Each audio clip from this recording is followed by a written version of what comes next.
Alors, ça va être encore paracha, et c'est adapté d'un shiur de Rav Menaché sur la paracha. C'est un livre qu'il est en train d'écrire, et qui est pas encore. Il n'y a pas de conférence enregistrée là-dessus, il n'y a pas de truc, c'est new. Bien qu'il y a peut-être. Ah, ça je sais pas, Bezrat Hashem. Il travaille dessus, en tout cas. Je lui donne. C'est un paracha. Il est en train d'écrire. Pour l'instant, il est sur Bereshit, la paracha de Bereshit. Et il a son troisième volume sur la paracha de Bereshit. Chaque volume, il fait au moins 900 pages. Voilà, c'est juste pour dire. Il n'a pas sorti un volume. Non, mais c'est pas sur la paracha. C'est sur le mot Bereshit, ça. Maintenant, sur la paracha Bereshit, c'est une autre approche. Et là, c'est sur la paracha Shemot. Et bon, alors maintenant il y a des connexions avec des choses qu'il a déjà expliquées sur les téphilines, et vous allez voir qu'il y a des choses qui sont très jolies. Donc bon, j'ai réadapté quelques petites choses aussi, hein, donc s'il y a des choses qui sont pas très bien, c'est à cause de moi. Si c'est bien, c'est lui. Voilà, c'est simple comme ça. Donc première chose qui est intéressante à savoir, peut-être donc la semaine dernière, vous savez que on avait la paracha de Vaïchi et paracha qui est une paracha Stouma.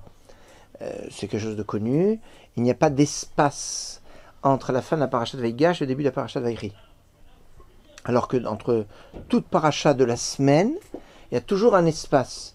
Soit paracha Ptucha, soit paracha Stouma, c'est-à-dire soit en allant à la ligne, paracha Ptucha, soit paracha Stouma, c'est laisser la place de 9 lettres, et on continue sur la même ligne. Hein, c'est paracha Stouma. Vaïchi, elle est Stouma de Stouma, c'est-à-dire elle est complètement bloquée. Début de Shemot, on a un espace entre la fin du livre de Bereshit et le début de Shemot. Et remarquez que, en fait, théoriquement, dans tous les Sifrei Torah, alors vous avez, je crois, il y a un Tikkun Sofrim ici, un Tikkun. Regardez donc à parachat Shemot. Donc le début de Shemot, vous avez juste une ligne en haut. Hein? Vous voyez, regardez. Vous avez une ligne, et après le livre de Shemot. Alors le Rav, donc sur la remarque de Rav Menaché, tout Sefer Torah est en fait constitué est écrit en fait de la même façon. C'est-à-dire le premier mot qui est ici en haut de chaque hamoud, de chaque colonne, et le dernier mot qui est marqué à la fin de chaque colonne, est pareil dans tous les Sfarim. Pareil, ça veut dire quoi pareil? C'est-à-dire quand un sofer il écrit un Sefer Torah, théoriquement il doit l'écrire de cette façon. C'est-à-dire que c'est pas qu'il écrit et puis c'est à peu près, donc il faut qu'il ait parachat Ptucha et Stouma qui soit respecté. La place de chaque mot dans la colonne et dans chaque colonne est une place bien définie. Et donc ça veut dire que vous savez par d'autres shiurim que il y a un nom de Dieu qui est à la base de la création, qui est le nom de Dieu de 42. Le chiffre 42 est un chiffre très particulier. 42, c'est la base de toute la Torah écrite et orale, puisque la Torah écrite commence par le Bet de Bereshit, et la Torah orale par le même de Me et Matai. Quand on met l'un à côté de l'autre, ça fait Bam, Bet, Bereshit, Mem, Me et Matai. Et ça veut dire Barta, Bam. Tu parleras en eux, c'est la Torah. Torah écrite, Torah orale.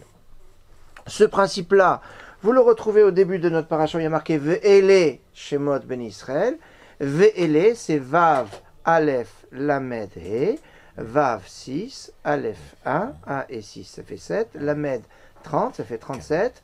Et 5, ça fait 42. Donc on a ici le principe de 42. Toute colonne dans le Sefer Torah est composée de 42 lignes. C'est ça. C'est donc le Sefer Torah, chaque colonne du Sefer Torah est composée en fait de 42 lignes. Et donc, si on a une structure qui nous permet finalement d'avoir ici 42 lignes dans chaque colonne du Sefer Torah, que la place de chaque lettre, de chaque mot, dans chacune des lignes est bien définie, donc le nombre de colonnes est bien défini.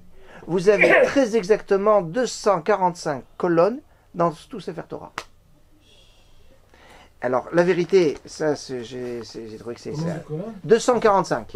Avec 42 lignes. 42 lignes. Et on tire le chiffre 42 de VLE. Pas forcément, enfin, de 42, ça c'est un principe. C'est le Shem Embed, c'est 8 heures de conférence à l'aise. Un nom de Dieu qu'on trouve dans Anna Bechouar. Anna Bechouar qui doit être Mineratir Torah. Il y a le nom de Dieu de 42 là-bas. Donc il y a 42, c'est comme les 42 étapes de la sortie d'Égypte. Ce tikkun, le tikkun, voilà, le tikkun de Ishmael Tzliar. Et j'ai remarqué que la plupart des tikkuns, j'ai vérifié un peu dans plusieurs. Si, il respecte. Il y a 42 lignes. Ah 42 dans chaque. Alors, la page du Hashemot, le début de Shemot n'est pas une bonne référence parce que tu as un blanc. Donc, mais prends n'importe quelle autre page, tu as 42. Non, voilà, parce que t'as pas compté les blancs. Ah, parce qu'il faut les compter. Ah, bah évidemment. Le blanc. Hein? Mais le blanc, c'est pas une ligne. Avec les guitines, on voit. Avec les guitines, on voit qu'il y a une séparation de 4 lignes blancs. On a dit le blanc, le silence de la Torah était encore une Torah. Hein? J'avais bien retenu ça. C'est pas Sacha Guitry, je crois. Enfin bon. Dans Sefer Torah, il y a 42 lignes. 42 lignes dans chaque colonne. Et vous avez 245 colonnes. Et là, il y a quelque chose de phénoménal qui va se présenter à nous. Parce que, moi je me suis toujours posé la question, on dit le schéma Israël c'est fondamental. On doit, vous vous rendez compte que sur les 613 mitzvot, la mitzvah de lire le schéma Israël tous les matins et tous les soirs est une des rares mitzvot de la Torah que l'on peut réaliser, que l'on doit réaliser tous les jours. Il n'y a pas beaucoup de mitzvot sur les 613 qu'on réalise tous les jours. C'est qu'aujourd'hui, il y a sur l'ensemble de toutes les mitzvot assez, sur les 248, il n'y en a que 48 qu'on a à faire aujourd'hui. Mais dans ces mitzvot, il y a le lulav à Sukkot, il y a le shofar à Rosh Hashanah, donc à des dates, à des jours bien précis. Il y a le pidyon haben. Si on a un garçon, il y a la brit mila qu'on fait une fois dans la vie, puis après c'est fini. Donc il y a beaucoup de mitzvot qu'on n'a pas l'occasion de faire. Dans la journée, combien on a de mitzvot à faire? Bon, les tzitzit, filin, d'accord, c'est son des mitzvot, c'est quoi ça? Quoi? Limouda Torah, c'est une mitzvah assez, d'Oraita. Quoi? Shabbat, c'est seulement le Shabbat. Seulement si je mange du pain. Imaginez quelqu'un qui fait un régime sans pain. Toute la semaine, il fera pas de motzi de Birkat Hamazon. Donc, c'est pas. Alors, tous les jours, on a une mitzvah du schéma Israël. Et c'est une mitzvah qui est tellement importante qu'on va nous dire qu'elle va être la source de toutes les mitzvot. C'est pour ça qu'on a 248 mots avec les 248 membres du corps humain, avec l'ensemble de toutes les mitzvot assez. C'est-à-dire, à travers le schéma Israël, je suis en connexion avec toutes les mitzvot de la Torah. Sauf qu'il y a un hic dans cette histoire. Il y en a que 245, il n'y en a pas 248. C'est pour ça que si vous voulez faire Sheliach Tzibur ou si un Sheliach Tzibur, il faut qu'il connaisse les halachot, parce que sinon il peut être un destructeur ambulant, parce que le Sheliach Tzibur, c'est pas quelqu'un qui a une belle voix et qui sait chanter suivant le maqam Adjem, Rast ou c'est les maqamat ou Mezmoum. Ça c'est du Mozart. C'est plus que Mozart. C'est la source de Mozart. C'est comme Mozart, c'est l'eau de chance. Ah là là, c'est l'autre source d'oranger. Donc, c'est l'origine. Pardon, et là il y a un Mozart qui dit que Hachem il a confié le secret de la musique et des termes à Moshe. Bien sûr, c'est ça. Donc, bon, on va laisser Mozart. Mais juste les 245 et 248, en quoi il y a 245? Non, alors attendez, dans le texte exact du schéma Israël, les 3 paragraphes du schéma Israël, vous avez que 245 mots, il n'y en a pas 248. Et on rajoute Hachem Elokechem Emet, que le Sheliach Tzibur dit pour rendre quitte le Tzibur. Et c'est pour ça que le Sheliach Tzibur, il doit avoir la kavana de rendre quitte, sinon il fait perdre 3 mots à tout le kahal. Exactement. Alors si maintenant vous êtes dans une synagogue où vous voyez que le Shaliach Tzibur, il a l'air de ne pas être très au fait de ses halachot, vous pouvez le dire à voix basse. Et le dire comme ça, il ne vous manque pas les 3 mots. Alors il faut voir, non, c'est pas bien. Nissim, tu regardes, tu regardes qui fait le Shaliach Tzibur. Si tu sais pas qui c'est, enfin tu vois que c'est pas quelqu'un de truc, là tu le dis, d'accord. Mais si tu as par exemple, moi j'étais quand j'étais à je faisais de Fila à côté du Kotel ou au Kotel ou à Rabban Yochanan Ben Zakkai où c'était le Rav Medina qui faisait de Fila ou c'était tu vois le type, il est clair qu'il a la kavana et je préfère me rendre quitte parce que c'est comme ça qu'on doit se faire rendre quitte par le Shaliach Tzibur, pas par moi que de dire. Maintenant, c'est vrai que si tu as un safek, tu vois que c'est quelqu'un qui a un truc, mais si par exemple tu vois que c'est le Rav Gay qui fait la tefila, en aucun cas tu le dois le dire. Par exemple. Il a fait pas bien. Si, il a fait bien, justement. Non, parce que Nissim, il dit systématiquement, il dit Hachem Elokechem Emet. Comme ça, il est sûr d'avoir les 3 mots. Ah, d'accord. Alors, je lui dis, alors ce que je dis à Nissim, si tu n'es pas sûr du Shalir Tzibour, d'accord, mais, écoute Nissim, mais si maintenant, celui qui fait Shalir Tzibour, c'est quelqu'un qui, a priori, comme par exemple le Rav Gay, le Rav Aouzi, ou Rav Citruk, tu vois, qui fait la Shalir Tzibour, il ne faut surtout pas le dire toi, tu te rends quitte par lui. Et c'est sûr que lui, il a Kavanah te rendre quitte. S'il le dit, tu l'entends très souvent. Alors c'est pas non parce que ça c'est pour lier le Kechem à Emet. Maintenant il y en a qui disent qu'il ne faut pas le dire Emet parce qu'il est en plus. Emet il fait pas partie des 58. Mais si je l'entends, même s'il a pas bien l'intention de pas rendre bon. quitte, je Non. quitte. Non, s'il n'a pas l'intention de rendre quitte, t'es pas quitte. Ah bon, même si je l'entends. Là quand j'entends quelque chose pour me rendre quitte d'une bracha, d'une tfila, de mots, il faut kavana. Excusez-moi, il faut qu'on soit tous ensemble parce que sinon ça. Il faut Nissim. Si je s'il faut qu'il y ait la kavana de celui qui le dit, la kavana de celui qui l'entend. S'il manque l'un des deux, on n'est pas quitte. Alors attends, je t'interromps là-dessus juste pour un renseignement, une question. Alors, moi j'ai entendu du Rav Ariel Gué, quand on fait la Hamida, et que tout d'un coup il y a Kaddish. Tu dois pas t'arrêter dedans, tu ne dois pas dire Amani Heshemera. Non, tu ne dois pas le dire, mais tu dois t'arrêter pour l'entendre parce que comme tu l'as entendu, tu quittes. Et celui qui a dit et que tu l'as entendu, il n'a pas eu la kavana de te rendre quitte. Alors c'est pour ça que le Shalir Tzibour, ou celui qui fait le Kaddish, il est bon qu'il ait la kavana de rendre quitte celui qui va l'entendre et qui ne peut pas le dire. C'est une finesse. C'est une finesse. Maintenant, ça c'est moins grave que Hachem Elokechem Emet. Pourquoi? Parce que en fait, sur cette histoire de s'arrêter au milieu de l'Amida pour avoir la kavana de se rendre quitte, c'est une grande histoire. Pourquoi? Parce qu'il y en a qui disent si, quand tu entends et que c'est comme si que Shomer Keoné, alors ça fait un effet dans ta Amida. Alors si ça fait une interruption dans l'Amida. Alors, le mieux, c'est toujours le principe. Quand tu as un doute, Nissim, quand tu as un doute, et c'est comme ça qu'on doit faire, chef ve'alta asadif. C'est-à-dire, ne fais pas et reste passif. Comme ça, moi, tu risques pas de faire une bêtise. Donc, dans la pensée, à partir du moment où j'ai la pensée de me rendre quitte, donc, si ça marche, ça marche. Sinon, bon, ben moi, j'avais la pensée. Donc, dans la pensée, on ne va pas me reprocher d'avoir fait un sec dans la pensée. Donc, c'est pour ça que alors maintenant, c'est pour ça que celui qui va faire, mais par exemple, celui qui va faire le Kaddish, il peut avoir la kavana. Maintenant, le Shalir Tzibour, et ça c'est marqué dans la halacha en toutes lettres, dans le Shalir Tzibour, quand on fait la Kedusha, le Shalir Tzibour doit, quand il dit Kadosh, Kadosh, Kadosh, Hashem Sevat Mekol Baruch Kevod Hashem Mekomo, il doit avoir la kavana de rendre quitte celui qui n'a pas fini la Hamida. Ça fait partie de la halacha du Shalir Tzibour. Alors dans le Kaddish, c'est moins marqué parce que bon bah c'est rare enfin quelqu'un est encore dans la Mida et que l'autre il est encore dans la Mida. Il y a quelque chose qui est pas normal, ou il est vraiment très en retard, ou en tout cas il n'est pas adéquat. Mais quelque chose qui peut arriver fréquemment, c'est quelqu'un qui n'a pas fini sa Hamida et donc il ne peut pas répondre à Kedusha, donc il s'arrête au moment de la Kedusha, et le Shalir Tzibour doit avoir la kavana de le rendre quitte quand il dit Kadosh, Kadosh. Et lui aussi, et lui aussi, bien sûr. Oui, il a la kavana, bien sûr. Maintenant, le truc de Yeshima là-bas, c'est toute la Hamida qu'il faut que tu, quand il disait le Rav Gay, toute la Hamida du début jusqu'à la fin, les 19 bénédictions, tu dois t'arrêter, écouter. Oui, bien sûr. Toutes. Même si tu es dans les trois t'arrêtes, écoutes. Ah oui, dans n'importe quel endroit de la Mida, tu t'arrêtes. Tu t'arrêtes et après tu reprends. Et après tu continues là où tu t'es arrêté. Tu réponds pas. Non, tu réponds pas. Silencieux. Mais on va pas trop rester sur ces questions parce que c'est pas notre sujet. Ah, c'est Mechila. Heureusement. Non, alors c'est la vérité. Chez l'Artibourg, c'est une responsabilité. Non, mais je vais vous dire. Parce que je fais des fois Mincha et Arvid. Maintenant tu penseras. Non mais en Mélide, il n'y a pas que ça. Si j'ai passé, où est-ce que je veux dire? Non mais ces personnes-là de toute façon. Connaissez les règles du chemin. C'est-à-dire vous avez déjà plus de chances d'avoir ces cavanotes que quelqu'un qui n'était pas venu au cours. Déjà. Il faut prendre en considération. Je vais vous dire, moi je vais vous dire comment moi je vois les choses. Et Nissim, je vais vous dire comment moi je vois les choses et comment je fais.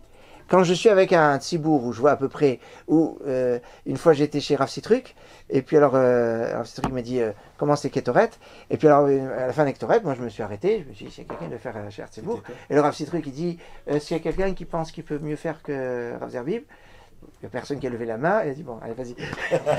Donc, maintenant. Pas mal celle-là. Donc, c'est Rav Citru qui a décidé comme ça. Maintenant, j'étais à Yerushalayim, j'étais à Jérusalem avec. J'étais à Minyan, au Netz, etc. Avec on m'aurait proposé de faire chez Herzibourg, j'ai dit. Pourquoi? Parce que je me dis, ils sont largement plus plus. Capable, hein? Tu crois? Bah, T'es gentil, t'es gentil. C'est en fonction de l'assistance, quoi. En fonction de l'assistance, c'est ça, c'est truc. Donc maintenant, je reviens donc sur notre... Donc dans le schéma Israël, vous avez exactement 245 mots à la base. Et on va rajouter Hashem Elokechem Emet. C'est remarquable que finalement le schéma Israël, c'est notre référence de Torah de tous les jours. Hein, il y a une Gemara qui dit au nom de Rabbi Shimon Bar Yochai que si on dit le schéma Israël tous les matins, tous les soirs, c'est comme si on étudiait la Torah toute la journée. Donc c'est Vergitabo et Malayla, on l'a fait avec le schéma Israël. Mais ça veut dire que dans le schéma Israël, j'ai à chaque mot l'équivalence d'un hamoud, d'une colonne du Sefer Torah. Ah oui. Il a fait la correspondance de chaque. Ah oui. Alors maintenant, non, Rav David Menashe, il m'a pas fait ça, mais il y a un travail à faire. Extraordinaire. C'est-à-dire de prendre chaque mot du schéma Israël et de voir sa correspondance avec chaque colonne du Sefer Torah. Puisqu'il y a 245 colonnes du Sefer Torah avec 245 mots. Chaque fois une colonne. 245, celui qui fait 246, il est le Sefer Torah pas sous. Ah bah bien sûr, évidemment. 2 ans, Alors maintenant vous allez me dire, mais attendez, dans la même façon que dans le schéma Israël, je dois rajouter 3 pour faire 248. Dans le Sefer Torah, ils sont où les 3 qui manquent? Comment on peut voir que chaque mot est approprié une colonne? Puisque tu as 245 colonnes. Il n'y a pas un truc qui dit que ça c'est telle colonne. Ah non, maintenant il faut travailler un petit peu. Ouais. Tu crois qu'on va faire tout le travail, quoi? Oh, ouais. Faut que tu bosses un peu, hein. C'est un lien, c'est pas le mot, c'est pas un lien. On peut retrouver un lien, mais vous allez voir qu'il y a des choses qui sont... Tu peux répéter la question? Alors, comment vous savez qu'il y a 245 et pas 238? Oui, c'est-à-dire, non, c'est-dire, de la même façon que dans les schémas Israël, tu rajoutes Hashem, Elokechem, Emet, tu rajoutes 3 mots. Donc, de la même façon, dans les Hamoudim du Sefer Torah, il va falloir rajouter 3 Hamoudim, 3 colonnes. Et c'est quoi ces 3 colonnes? C'est quoi, oui. Alors, donc les 3 colonnes, Rav Menashe m'a dit, eh bien, tout Sefer Torah, il faut qu'il ait une première colonne avec du sirtout, c'est-à-dire avec les... Parce que vous savez que Sefer Torah, pour pouvoir l'écrire, on ne peut pas l'écrire comme ça. Il faut faire une ligne qui est invisible en fait, mais qui est tracée pour écrire droit. Et donc il faut qu'il y ait un hamoud tracé avant Bereshit et un hamoud tracé après les Nekol Israël, après Bezot Abracha. Et donc ça fait déjà 2 colonnes. Alors, il m'a dit, les gens disent ouais non mais on fait ces colonnes c'est pour enrouler le Sefer Torah sur l'Etzraïm. C'est vrai que cette partie on la voit pas parce qu'en général elle est entourée sur l'Etzraïm. Mais c'est nécessaire et sinon le Sefer Torah est pas soul. Donc on a déjà 2 colonnes. Et la 3e colonne c'est qui? C'est celui qui lit la Torah. Parce que celui qui lit la Torah, il doit être debout. Il doit être Hamoud, Omed, c'est Hamoud, c'est une colonne. Hashem Elokechem, donc Hashem Elokechem, et lui vient de dire Emet.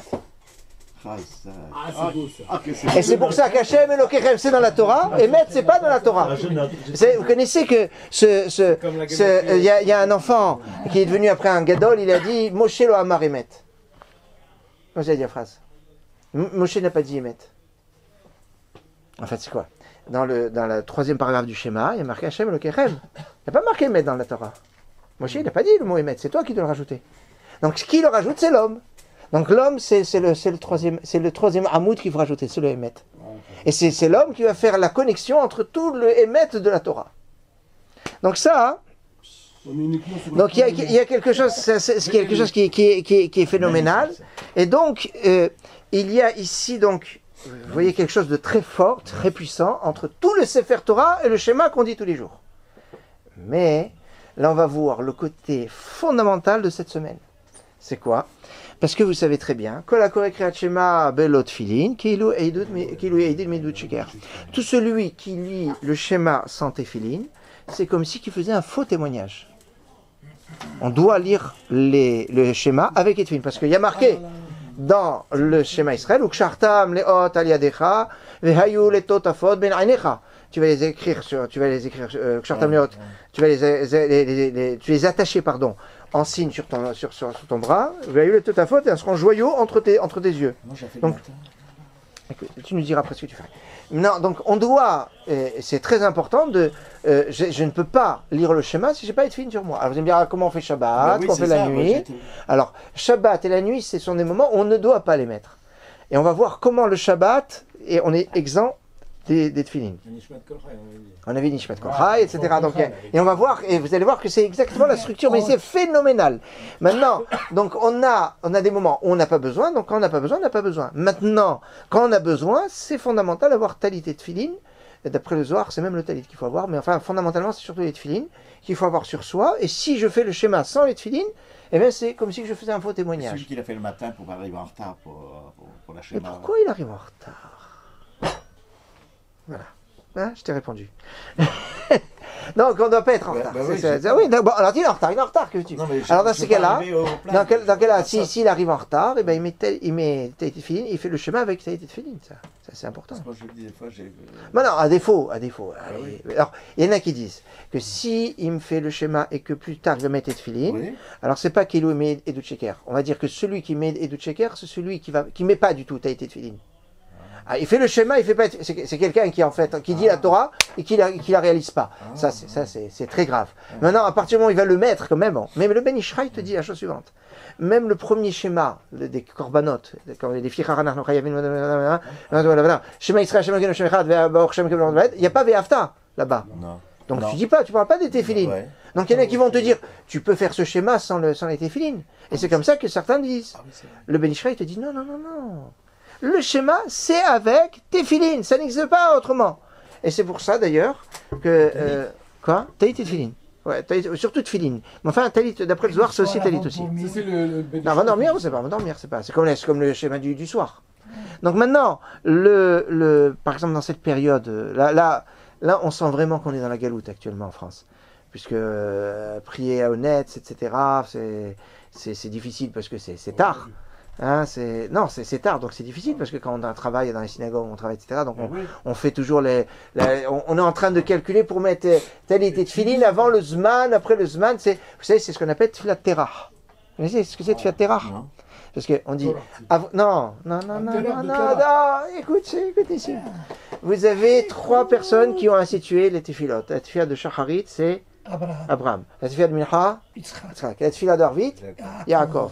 Maintenant, la Tfilat de Shacharit, c'est quoi? C'est la Tfilat honnête, Sahama. Au moins à partir du lever du soleil, et après éventuellement, mais pas avant. Avant, c'est quoi? C'est avant Abraham. Le père d'Abraham, il s'appelle Terah. Donc, quand tu fais la prière avant l'heure d'Abraham, ça s'appelle Minyan Terah. Donc, avec taf, pas avec tête. Donc maintenant, pour revenir à la notion qui est très intéressante, c'est que donc fondamentalement le schéma c'est avec les Tefillin. Et là, on va voir quelque chose de très puissant. Rav David Menaché a remarqué que dans les Tefillin, il y a exactement 1594 lettres. Dans les Tefillin, dans les parchemins, il y a des parchemins dans les Tefillin. Dans les parchemins des Tefillin, vous avez dans le parchemin des Tefillin, n'essayez pas d'aller plus vite que la musique. Dans le parchemin des Tefillin, vous avez 4 parachiotes. Dans ces 4 parachiotes, vous avez 1594 lettres. D'accord? Le pasouk 1594 de la Torah. Maintenant, donc, dans les Tefillin, vous avez 1594 lettres. Donc maintenant, je m'intéresse. Le pasouk 1594, c'est le pasouk qui se trouve dans notre paracha. C'est chapitre 3, verset 14. Ce verset-là, vous n'avez pas le droit de l'ignorer. C'est interdit formellement de ne pas savoir. Si on vous dit Shemot 3.14, c'est fait pi au passage, 3.14, et c'est pas par hasard. Shemot 3.14, c'est la carte d'identité d'Akadosh Baruch Hu, entre guillemets. Enfin, c'est quand Moshe Rabbeinu va dire, mais s'il me demande quel est ton nom, qu'est-ce que je vais dire? C'est la réponse d'Akadosh Baruch Hu, et qui est Asher qui est. Alors, prenez donc le chapitre 3, verset 14. Page 63. Oui, 63. Page 63. Eh bien, verset 14. Ça vous fait ici. Vous l'avez? 63. Non, non, non, non.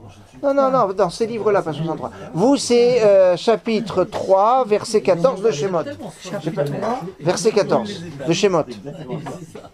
Chapitre 3, verset... Vous l'avez? Vayomer. Alors donc, il dit, s'il me demande ton nom, qu'est-ce que je veux dire? Vayomer Elohim El Moshe. Regardez. Et Dieu dit à Moshe, Ekié. Asher Ekié. Je dis Ekié parce que c'est le nom de Dieu, c'est un nom de Dieu, donc on ne peut pas se permettre de le dire comme ça. Donc Ekié, Asher Ekié, je suis celui qui sera. C'est-à-dire, c'est le nom de la Géoula, de la délivrance qui est ici. Vayomer, il a dit, Koamar, Kotomar Livne Israël, ainsi tu diras aux hommes, Ekié, Shelahani Alechem, Ekié m'a envoyé vers vous. Donc ça veut dire que Akadosh Baruch Hu a dit vous savez, la grande problématique, c'est que Moshe Rabbeinu avait conscience que la gravité de l'exil était due à la vente de Yosef. C'était... ben oui, ils ont vendu leur frère. Et ils ont associé Hachem. Donc, ils étaient 10 frères. Donc, comme ils sont 10 frères, ils ont abîmé, entre guillemets, le nom d'Hachem. Le nom d'Hachem, c'est 26.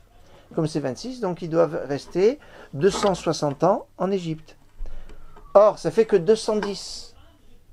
Vayar Elohim qui sar l'irot, un petit peu plus haut, il y a marqué, et Dieu vit qui sar l'irot, qui s'éloignait pour voir. Hein, regardez,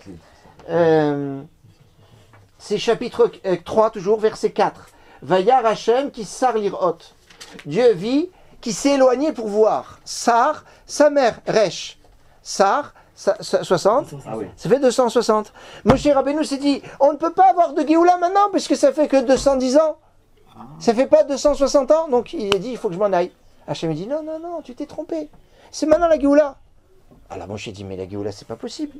Puisqu'ils ont abîmé le nom d'Hachem. Le nom d'Hachem, c'est 26. 26 par 10, ça fait 260. Donc c'est que encore 50 ans, il faut entendre pour son... Hachem dit, non, non, non, non. C'est pas par ce nom. Alors il me dit, mais alors, si tu me donnes ton nom, qu'est-ce que je vais dire? Et qui est qui est, c'est 21. Et 21 mais par 10, ça fait 210. Oui, il manque... Ah oui, d'accord. Donc il manque rien. Non, non, non, non, non, non, non, non, c'est autre chose. Il manquait pas, il manquait, c'était le compte est bon, 210. 210, le compte est bon. Oui. C'est pour ça qu'il dit qui est qui. C'est le nom de la Géoula et c'est comme ça qu'ils vont pouvoir sortir d'Égypte. Donc maintenant, t'as encore rien vu encore. Tu vas voir. Tout comme de Michel, Tu commences à décoller. Maintenant, regardez. C'est magnifique. Alors c'est ce qui va être plus magnifique, c'est qu'on est ici dans la connexion avec les téphilines, et que dans les téphilines, il y a 21 fois le nom de Dieu. Dans les téphilines, il y a 21 fois le nom de Dieu. Et alors. Les téphilines, dans les téphilines de la tête et dans les téphilines du bras. Il y a 21 fois le nom de Dieu. Et on est dans le nom de Dieu de 21. 21 fois le nom de Dieu de 26. Ah oui. D'accord. Donc, et il y a 21 fois. Mais 21, c'est Ekié. D'accord. Maintenant... L'année dernière, si vous vous souvenez, j'avais fait sur la parashat Shemot, en parlant des femmes mialedot, Vayaslam Batim, il leur a fait des maisons. Batim, c'était les boîtiers des tefilines. Pas les boîtes, c'est les tefilines. Et ben, Bait, comment on appelle les tefilines? Bait shel Rosh, Bait shel Yad. Donc, c'est aussi les Bate Mikdashot. Puisqu'il y a un lien entre le Bet Amikdash et les tefilines. On continue? On monte. Il faut qu'on en... Excusez-moi, je suis pas trop en connexion. Il y a 21 fois le nom de Dieu de 26. Oui. 21 plus 21, ça fait 42. Oui. D'accord. Après, vous avez fait allusion au bâté. Ça c'est à part. C'est-à-dire parce que c'était lié au cours que j'ai fait l'année dernière, il y a 2 ans. Où au début on nous dit que les mialédot, les sages-femmes, ont sauvé des enfants. Et Dieu leur a fait des baté keuna ou baté malchut, des maisons de royauté et des maisons de prêtrise. Alors la prêtrise, celui qui est la prêtrise, c'est Yaakov, qui a eu la prêtrise, puisque le droit d'aînesse c'était la avoda, c'est la prêtrise, et la royauté, le roi par excellence, c'est Yehuda, mais celui qui va être le grand roi d'Israël, c'est David, et notamment son fils Shlomo. Hein, c'est le roi d'Israël, c'est Shlomo. C'est donc les téphines de Rashi, puisqu'elle s'appelle Rabbi Shlomo, et les téphines de Rabbeinu Tam, c'est Rabbi Yaakov. Donc c'est Kibaté Keuna. Donc ici, allusion, Rashi et Rabbeinu Tam. Maintenant, il y a marqué Ekie Asher Ekie. Ekie Shlachani Alechem. Il y a marqué Ekie Asher Ekie. Donc, Ekie Asher Ekie, ça va ensemble. Donc, Rashi Rabbeinu Tam ensemble. C'est ce qu'on avait fait le cours l'année dernière. Maintenant, il y a Ekie Shlachani Alechem. Il y a encore un autre Ekie. C'est quoi le troisième Ekie qui est à part? Shimusharaba qu'on doit mettre à Mincha. Shimusharaba, c'est comme les Rashi, sauf que ça fait 4 cm de grandeur. Il y a une place pour les parachutes de Rabbeinu Tam, mais il n'y a plus Rabbeinu Tam. Ça s'appelle Shimusharaba. Et donc il y a 3 paires. Il y a 3 fois 21, et qui est Ashereke, et qui est Shlachani Alechem. Il y a 3 paires de téphilines à mettre. Il y en a plus que 3. Oui, Rabat, non, mais on ne les met pas, c'est du Rabat. C'est vrai qu'il y a encore d'autres. Mais les 3 connus pour les Mkoubalim, c'est Rashi Rabbeinu Tam ensemble, à Shacharit, et Shimusharaba à Mincha. Rav Menaché, maintenant il est très, très chaud sur Shimusharaba à Mincha. Shimusharaba. C'est comme c'est des gros de filines. Comme les Rabbats ils mettent aussi des gros comme ça, mais c'est pas des Shimusharaba. Alors ici on va dans une synagogue, il n'y a pas de filines, il n'y a que des Shimusharaba et c'est le matin. Est-ce qu'on peut les mettre Tu vas pas trouver beaucoup. C'est possible. Je pense que oui, puisque c'est comme des rachis. T'as raison, mais je crois qu'elles ont d'autres choses de différentes. Quel rapport avec qui s'approcher pour voir? Comment tu as fait le lien avec Ah non, qui sar lire haute, c'est-à-dire sar c'est il s'éloigne. Ouais, et sar ça s'écrit sa mère resh. Sa mère 60, resh 200, 260. C'est-à-dire il s'éloigne, il a dit, la Géoula ne peut pas venir maintenant puisqu'on n'a pas fait encore 260 ans, puisque le nom de Dieu c'est 26, et 10 fois 26 ça fait 260. Hachem dit non, tu t'es trompé, c'est maintenant qu'ils doivent sortir. Mais attends, il a dit ça va pas. Il a dit ça fait que 210, oui, parce que le nom de Dieu qui correspond c'est le nom de Dieu de 21. Et pourquoi fois 10? Parce que c'est dit, c'est moi qui ai posé la question. C'est parce que c'est dû à la vente de Yosef. Yosef qui a été vendu par ses 10 frères. Mais c'était 12. Non, mais attention, Benjamin n'est pas là et Yosef il s'est pas auto-vendu. Alors vous pouvez me dire, il y a Réhouven, mais ils sont neufs, ils ont rajouté la Shrina. C'est ça. Donc, non, mais c'est ça, non, mais c'est comme ça. Et parce qu'ils ont rajouté la Shrina, c'est ça le Pkam. Parce que j'aurais pu dire, après c'est parce que depuis quand maintenant? Parce que des hommes ils font une faute, alors ça fait un pgam, ça fait quelque part un défaut. Réhouven n'était pas là. Ça fait un défaut aussi grave parce qu'ils ont été metzaref la Shekhinah. Ils ont associé la Shrina pour qu'on ne dévoile pas à Yaakov de ce qui s'est passé. Mais il a participé à Réhouven. Oui, mais bon, c'est pas le sujet maintenant. C'est pas le sujet. Là, vous avez dit tout à l'heure que 3-14, il faut s'en souvenir à tout prix. Ouais, je vais revenir. Alors comment ça se fait? Je vais revenir. Comment ça se fait que le premier nom d'Hachem qui est dans la Torah, il ne faut pas s'en souvenir? Non, j'ai dit vous allez souvenir parce que c'est un passou clé. Parce que Eki Asher Eki, c'est un passou clé que Hachem dit je suis celui qui sera. Je suis avec eux dans cette. C'est quoi le pshat Eki Asher Eki? Je suis avec eux dans cette galère, dans cette galoute. Je serai avec eux dans toutes les galouillottes. Alors, ça veut dire qu'il y a d'autres galouillottes, il y a d'autres exils. C'est aussi quelque part pour dire ah, attends, il n'y a que 210, mais théoriquement c'était 400 qui étaient prévus. Il manque 190. Alors, Akadosh Baruch Hu, il dit t'inquiète pas, les 190, le quête qui manque, ils vont les payer après. Alors, Moshe dit attends, ils ne sont pas sortis de là. Oui, on est en train de les payer, finalement. Ben oui, qu'est-ce que tu crois? Et alors, Moshe Rabbeinu, ils ne sont pas encore sortis. Je vais leur dire qu'il y a encore des exils. Alors, Ekieh Shlachani Alechem. Après, il y a une seule fois Ekieh. Ça veut dire, t'inquiète pas. Mais Hachem était obligé de lui dire au début Ekieh Asher Ekieh, parce que Ekieh Asher Ekieh, Ekieh 21 fois 21, 21 fois 21, 441, c'est Emet. C'est la vérité. Akadosh Baruch Hu donne la vérité. C'est pour ça que Emet, c'est le dernier mot du schéma. Hachem Elokechem Emet. Donc, on a dit que le schéma, c'est 245. Comme les 245 colonnes, et maintenant dans ces 245 colonnes, je rajoute Hachem Elokechem Emet, et c'est lié donc au Téphilin avec le nom de Dieu de 21, et 21 fois 21, ça fait Emet. Le compte est bon. 400. Aïe. Ils ont la chance. Ils ont la chance, c'est barbus. 21, ça fait combien? 400? 441. Ouais. Tu piges. Tu piges. Comment on peut savoir par exemple que schéma c'est telle colonne et ainsi de suite, tu regardes, il y a un petit livre qui est en librairie. Tu vas voir, il y a un petit livre. Quoi Attends, David, telle colonne, etc. C'est nulle part, c'est nouveau. Et comment on peut savoir? C'est nouveau. Ah non, c'est Tikkun Sofrim, tu as par exemple ici, voilà, avec le Tikkun Sofrim, que les gens en fait... Alors là, en fait, je vais vous expliquer quelque chose que beaucoup de gens ont oublié, parce qu'on le sait. Et le Tikkun Sofrim est utilisé aujourd'hui pour apprendre à lire la paracha. Il m'énerve. Le Tikkun Sofrim a été utilisé aujourd'hui pour apprendre à lire la paracha. C'est pas possible, ils sont dissipés aujourd'hui. Hein. Très excitant. Là, le Tikkun Sofrim est utilisé aujourd'hui pour apprendre la paracha. 4 fois il a répété. Le Tikkun Sofrim est utilisé pour répéter. Maintenant, fondamentalement, ça ne s'appelle pas Tikkun Korim, ça s'appelle Tikkun Sofrim.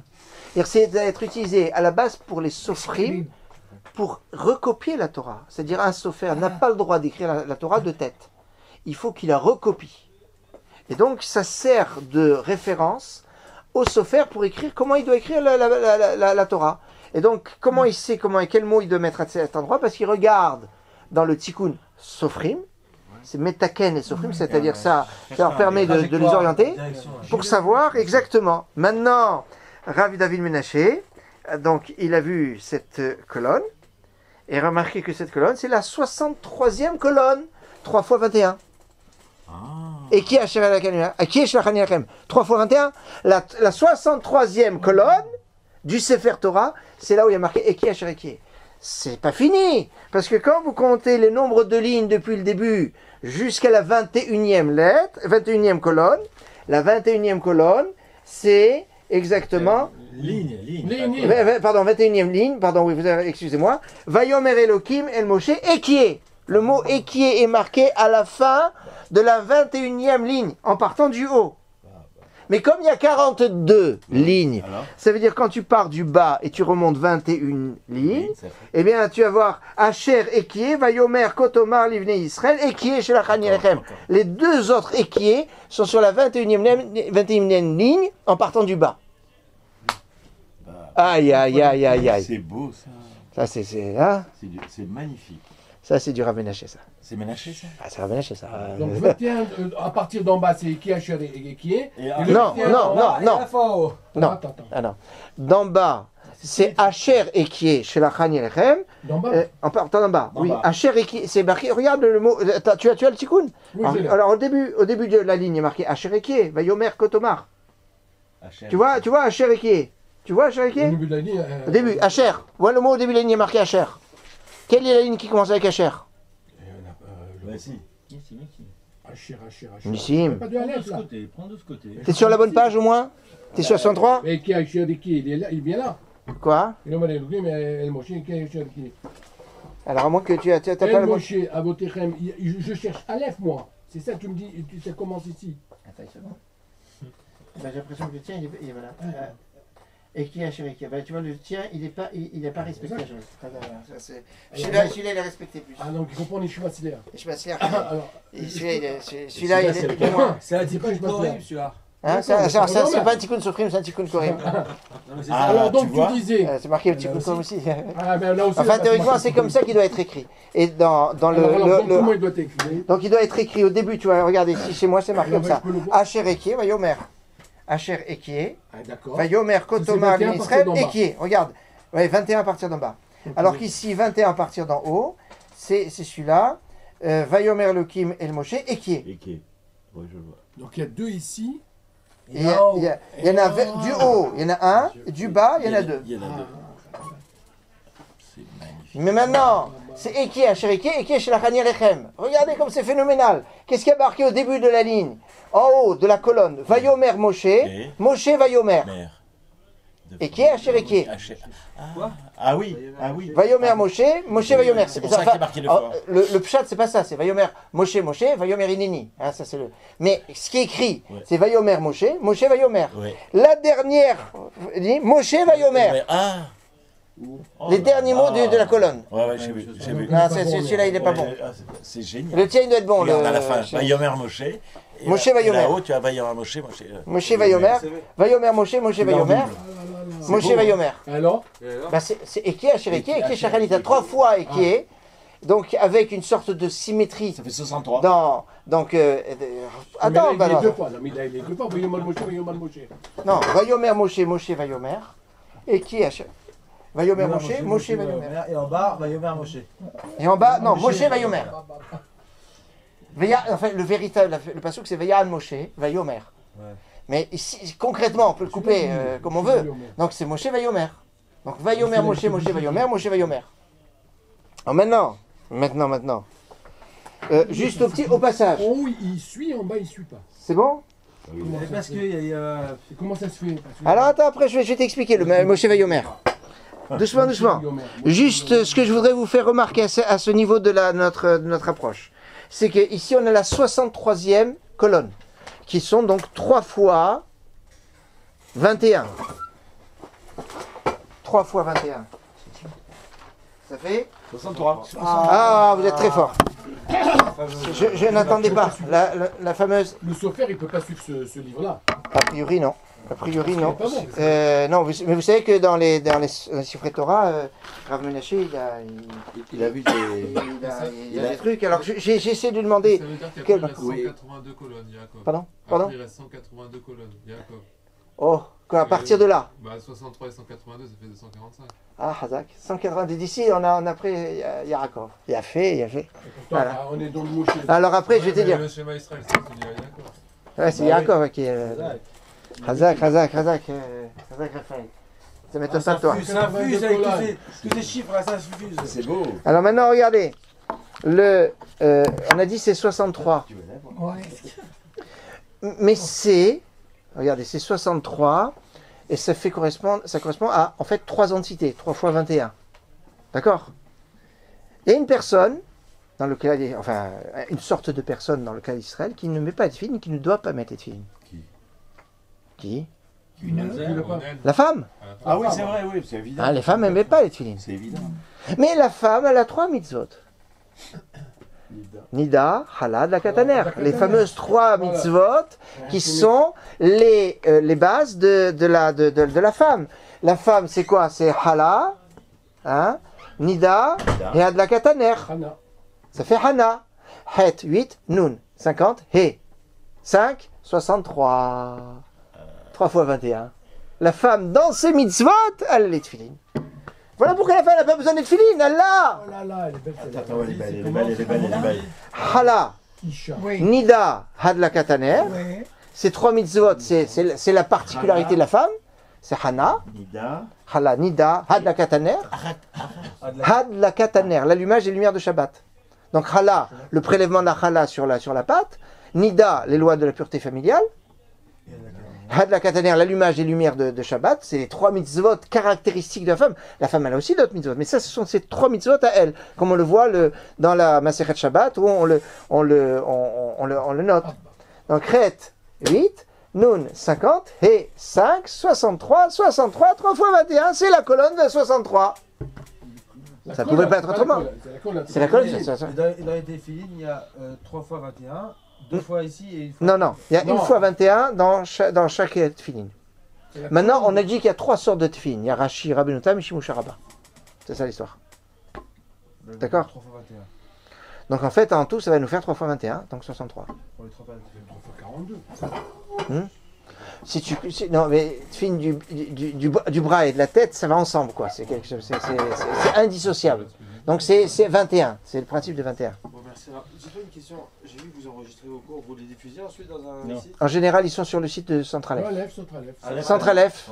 Centralef, vous marquez Centralef, vous tombez sur le site, et là, soit vous les trouvez en nouveauté en haut, soit vous rentrez dans le truc, et puis vous trouvez. En général, il faut laisser 1-2 jours le temps que ça passe, quoi. Mais en général, le jeudi, vendredi, des fois, c'est sur le site. Avec plaisir. 63 avec Tefilin, le rapport Non, 63 avec Tefilin, on n'a pas vu. Non. Le rapport de premier qu'on a donné, c'était que c'est 3 fois 21, 63, et qu'on a 3 fois 21 ici, et qui est Ashereki, et qui est Shlachani Lachem. Donc c'est maintenant, le rapport avec les Tefilin, c'est qu'il y a 21 fois le nom de Dieu dans les Tefilin. C'est ça. Maintenant, 3 fois 21, c'est le principe que tu as Rashi, Rabbeinu Tam et Shimush Rabbah. Et Hana, ça correspond à quelque chose. Hana, ce sont les initiales des 3 mitzvot de la femme. Maintenant, Hana, ça fait 63. Oui, c'est tout. C'est tout, ça vous. C'est vrai, le rapport avec les tefilin, ils sont. Non, ça veut dire que la femme, elle n'a pas besoin de tefilin, puisqu'elle a ses mitzvot à elle. Je crois qu'il y avait un rapport avec Hana. Ah non. Il ne faut pas trop. Après, on devient. Après, c'est pas bon. Après, on viendra plus le mercredi. Alors maintenant, je Et pi là-dessus, on parle pas. Alors je reviens, si vous voulez le pi, je vous le pi de la vache. 14. Ouais, ce serait vache. Ouais, non. Le chacal. Et surtout, ce serait lait. Non, je sais, le chacal. Bon. Justement pas mal. Dis-moi, le chacal qu'on met là, tu sais qu'on met ça fait 3,14. Ouais, c'est ça. Alors, c'est quoi 3,14 ? Alors, pourquoi 3,14 ? C'est chapitre 3. Verset 14. 14, ça fait 42.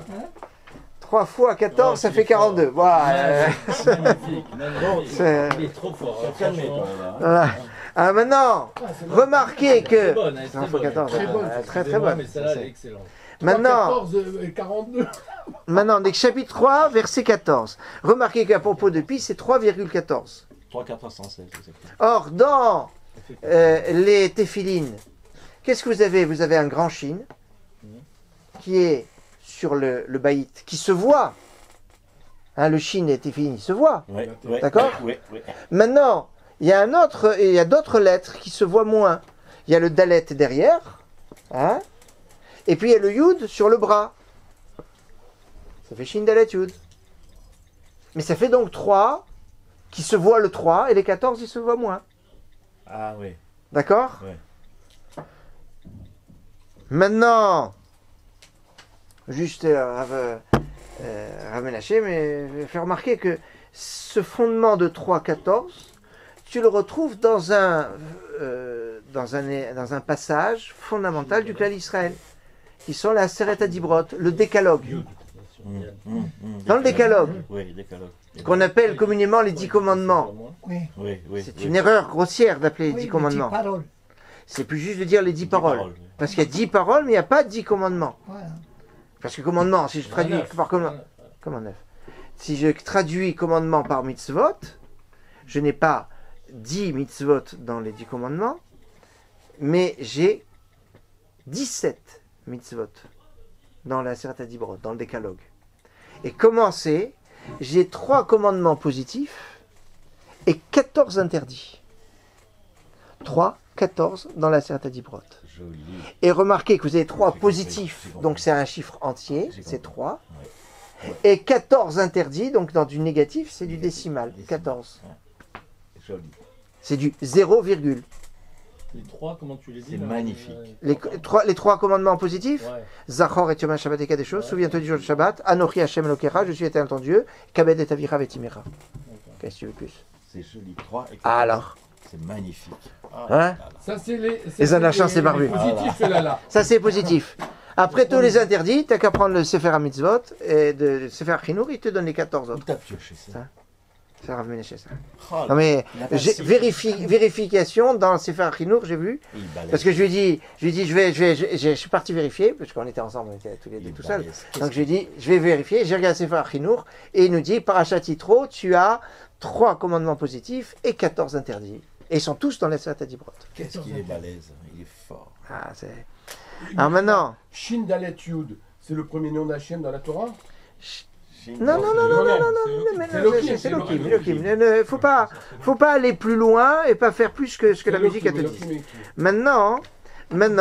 Ça, ce qui a marqué sur le téphilin, ça. C'est ce qu'on trouve d'apparent sur les téphilines, puisque c'est les nœuds. Il y a soit il y a le shin sur la boîte, le dalet derrière et le yud qui est attaché sur le bras. D'ailleurs, le yud sur le bras, c'est normal parce que c'est yad. Certains noms aliatra sur ton yud ra. Hein, c'est le nom de Dieu, un des noms de Dieu. Voilà, d'accord. Alors maintenant, on va pousser un peu plus parce qu'on n'a pas poussé suffisamment. Ah bon, ça promet. On a remarqué que ici, on a 3 fois. Vayomer Moshe, Moshe Vayomer, en bas Vayomer Moshe. Moshe Vayomer, d'accord ? Oui. Donc on va s'intéresser à Vayomer Moshe. Alors, comment ça s'écrit ? Va, yo, mer, mo, Moshe. Vayomer Moshe. D'accord ? Et là, attachez vos ceintures, comme dirait Rabbi David. Comment ça va se passer ? Vayomer Moshe, il est clair que quand on parle de la Torah, on parle de lumière. Ce sont des, comme il y a marqué, Vayomer Elohim Vayor, Dieu dit que la lumière que la lumière soit, la lumière fut. Toute parole d'Hachem, c'est une parole de lumière. Donc, Moshe qui exprime la parole de Dieu, surtout quand c'est marqué dans la Torah, c'est de la lumière. Alors, Vayomer Moshe, faisons une petite addition très simple. Vayomer Vav 6 Yud 237. 592. Alors, attendez, n'allez pas trop vite. On va faire Vayomer tout seul. Vayomer, c'est 6 plus 10 plus 1, ça fait 17, plus 40. 57. 257. Ça fait 257. D'accord? Donc 257, c'est Vayomer. Moshe, 345. 40 plus 300 plus 5, 345. Ça fait combien? Ça fait 300, non. Non, pas 300. 345 et 257? Ça fait 602. 602, on est d'accord. 602. 602, c'est 602, c'est très exactement 2 fois 301. 301, on est d'accord? 301, c'est la valeur numérique du mot Esh, c'est pour ça qu'on l'a déposé en 2, et Menorah. Esh, c'est le feu, Menorah, c'est le candélabre. Menorah, ça fait 301, Mem 40, Nun 50, plus 6, plus Resh 200, plus C, ça fait 301, et Esh 1. Aleph, c'est 1, Shin, c'est 300, ça fait 300, 100, avec Vav. Donc Menorah comme Esh, ça fait 301. Et donc chaque parole de Vayomer Moshe correspond à la fois à une dimension de feu qui couronne la Menorah. C'est une parole de lumière. Chaque parole de la Torah, c'est une lumière.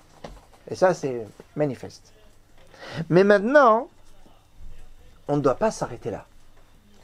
Le Vayomer Moshe, on va suivre les Mekoubalim qui vont compter tout. Ça veut dire quoi, compter tout? C'est compter aussi la ponctuation. Va, yo, mer. Donc, va, yo, mer, la ponctuation. Donc, vous savez comment on fait la guématrie de la ponctuation? La ponctuation, chaque trait, ça vaut 6. Chaque point, c'est 10, comme un yud. Donc, un trait, c'est comme un vav, ça vaut 6. Qu'il soit droit ou qu'il soit allongé. Et chaque point, c'est comme un point, c'est un yud.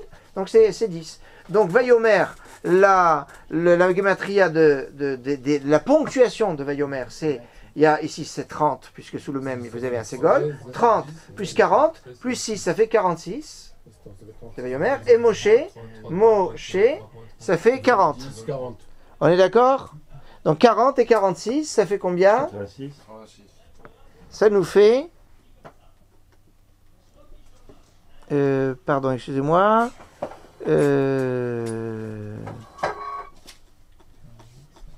40, c'est 80. Attendez, il y a un truc ici. Oui, non, 6, le chronomètre c'est 10. 56, 86. Je vais ici 96. Comment j'ai eu 80? Attendez, Moshe.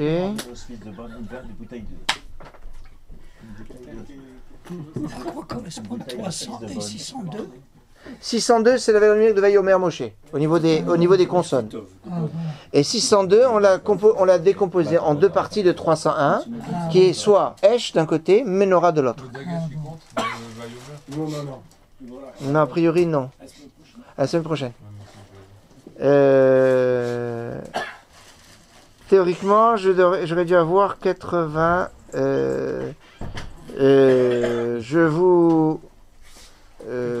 Théoriquement, on doit avoir 96. Il manque quelque chose. Il manque 10. 46. T'as dû tomber peut-être dans la ponctuation. Quoi? Comptez les Dagesh alors. Le Dagesh, il a raison. Oui, il y a un Vayomer. Il y a le Dagesh plus le on va de principe, on va dire le Dagesh à vérifier. En tout cas, donc, ça doit nous faire 96. Après, on doit compter aussi les tagim. Alors, comment ça fonctionne les tagim? C'est que les tagim, c'est que vous avez 3 sortes de lettres. Vous avez, alors on fait un petit peu dans la sofroute. Vous avez les lettres Shat, Nez, Getz. Shat, Nez, Getz. Chatnez, ça me dit quelque chose. Chatnez, c'est toutes ces lettres-là, Chatnez, Getz, ont 3 tagim. Chaque tag, c'est un petit zaïn. Oui. Ah. Donc elles ont tous 3 3 zayin, on va dire. Après, vous avez Bedek Haya, c'est donc Bet, Dalet, Kouf, Chet, Yud, He. Elles ont un seul tag, un zayin au-dessus de chaque lettre.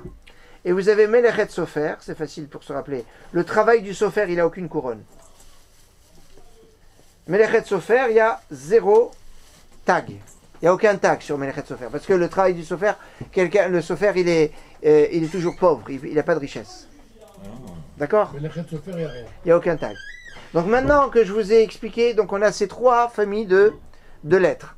Vous avez les lettres qui ont 3 tagim, des lettres qui ont un tag, et des lettres qui n'ont aucun tag. Donc Vayomer, Moshe, le Vav de Vayomer, il fait partie de la 3e famille. Donc 0. Le Yud, il a un tag. Le Yud, il fait partie des Bedekraya. Ouais. Donc il a un tag. Donc un tag. Ouais. Le Aleph, Melechet Sofer, il a 0. Le Mem, Melechet Sofer, il a 0. Le Resh, Melechet Sofer, il a 0. Le Mem, il a 0. Et Melechet Sofer, il a 0. Shin. Le Shin, il a 3. Ouais. Puisqu'il fait Shat Nesgat. Ah oui, c'est vrai. Donc on avait déjà un tag sur le Yud. Avec les 3 tagim du Shin, ça fait donc 4 tagim. Ouais. Et le He, Bedek Haya, il a un tag. 4, ça fait 4, 5. Ça fait 5. Oui. Ça veut dire qu'on a 5 tagim. Chaque tag vaut un zayin. Donc ça veut dire que zayin, ça vaut 7. Donc 5 fois 7, ça fait 35. Chaque tag, il a 7. C'est zayin. Chaque tag, c'est un petit zayin. C'est dû à sa forme. C'est dû à sa forme. Ouais. D'accord? Donc ça veut dire que si je fais l'addition, on a dit des consonnes, Vayomer Moshe. On a dit ça fait 602. Vous vous souvenez? Oui. Plus les voyelles. On a dit 96. Oui.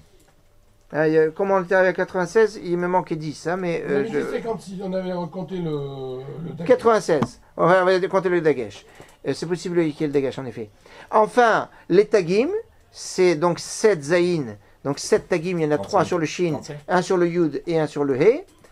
Donc ça fait 35. 35 plus 96 plus 602, ça fait 733. 5 Tagim, on avait dit.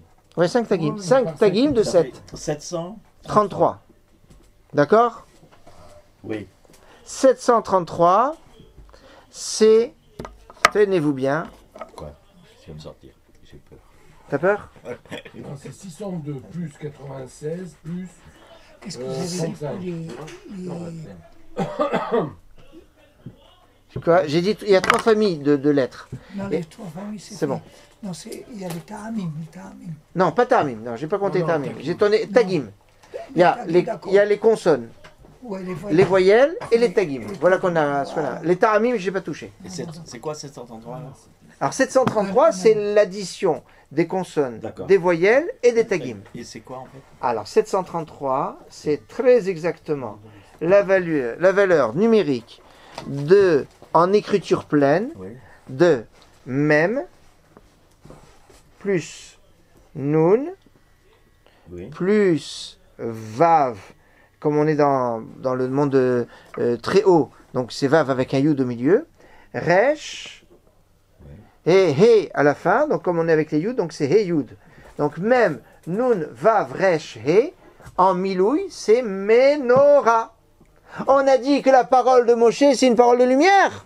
La parole de lumière pleine, c'est la Menorah écrite Bemilouï, c'est-à-dire même Nun, Vav, Resh, He, mais pas écrire seulement le même, c'est le même en toutes lettres, même. Le Nun, Nun, Vav, Nun. Le Vav, c'est Vav, Yud, Vav. Le Resh, c'est Resh, Yud, Shin. Et He, Yud. La valeur numérique de tout ça, ça fait 733. C'est Menorah. C'est la Menorah. Maintenant, qui allume la Menorah? Qui allume la Menorah? C'est le Aleph. Donc on est au Beth Midrash Aleph. Plus le He avec Aleph, He Aleph. Plus le Resh. Plus le Nun. Nun, Vav, Nun. Donc Aleph, Aleph, Lamed, P. Plus He, He, Aleph. Plus Resh, Resh, Yud, Shin. Plus Nun, Nun, Vav, Nun. Aaron. Aaron, Bemilouï, ça fait 733, Gematria Menorah, 733, Gematria Vayomer Moshe, les consonnes, les voyelles et les tagim. Aïe, aïe, aïe, aïe, aïe. Aaron sans vav. Aaron, mais c'est Aaron, c'est écrit sans vav. Où t'as vu un vav, Aaron? C'est magnifique, c'est toi qui as trouvé ça? Non, c'est Rav David Moshe. Rav David Menaché. Oui, balèze. Là, il est balèze, hein. Ouais. Bli Ainara. Quelqu'un de Ça fait 300. Et c'est pour ça qu'on le dit, Be'alotra et Hanerot, qu'Aaron, il a été consolé avec l'allumage du candélabre. Pourquoi? Parce que pendant les 40 ans qu'ils étaient dans le désert, ou enfin on va dire 38 ans, c'est Aaron qui a toujours allumé le candélabre, parce qu'il est lié directement au candélabre. Et c'est parce qu'Aaron est lié au candélabre, que le candélabre, il s'allume comment? Il s'allume pas les 7 d'un seul coup. Qu'est-ce qu'il fait? Il allume 5, 5 et 2. Kétoret et les 2. Hein, 5 et 2. C'est comme ça que s'allume le candélabre. Et le Kétoret, c'est quoi? Le Kétoret, c'est ce qui permet de stopper le Malach HaMavet, l'ange de la mort. Hein? L'ange de la mort, comment on l'appelle? Samer Mem. Donc l'ange de la mort, c'est Samer Mem. Mais son nom en toutes lettres, c'est Samer Mem, plus loin, Aleph Lamed. Valeur numérique du Samer Mem, donc quand je l'écris en toutes lettres, c'est donc Samer 60, plus Mem 40, ça fait 100, plus Aleph Lamed, puisque c'est un malach, c'est un ange, donc il a aussi lequel? Aleph Lamed, qui est 31. Donc 31 plus 100, ça fait 131. 131, on est d'accord que c'est le Samer Mem. Hein, 131, c'est quelque chose de très particulier, c'est la puissance de l'ange de la mort. Or, 733, c'est très exactement le 131e nombre premier. C'est que les nombres premiers se divisent par eux-mêmes et par 1. Le 131e nombre premier, c'est 733. Voilà pourquoi Aaron, dans la valeur numérique en valeur complète, est 733, qui est la Menorah en 733, qui est la valeur numérique de Vayomer Moshe, les consonnes, les voyelles et les tagim. Et 131, c'est quoi? Et 131, c'est la valeur numérique du nom de l'ange de la mort. Qui s'appelle, attends, que t'as mis là? Samer Mem. Ça fait? Alors Samer c'est 60, Mem c'est 40, donc 60 et 40 ça fait 100. Et puis quel, puisque c'est un ange, comme Raphaël, Mavdil, Raphaël, Michaël, Uriel, bon les autres anges on ne peut pas dire, mais ces anges on peut dire, donc ils finissent toujours par quel. Donc l'ange de la mort, c'est un ange d'Hachem, hein, faut pas, c'est pas un travailleur indépendant. Et donc il est lié.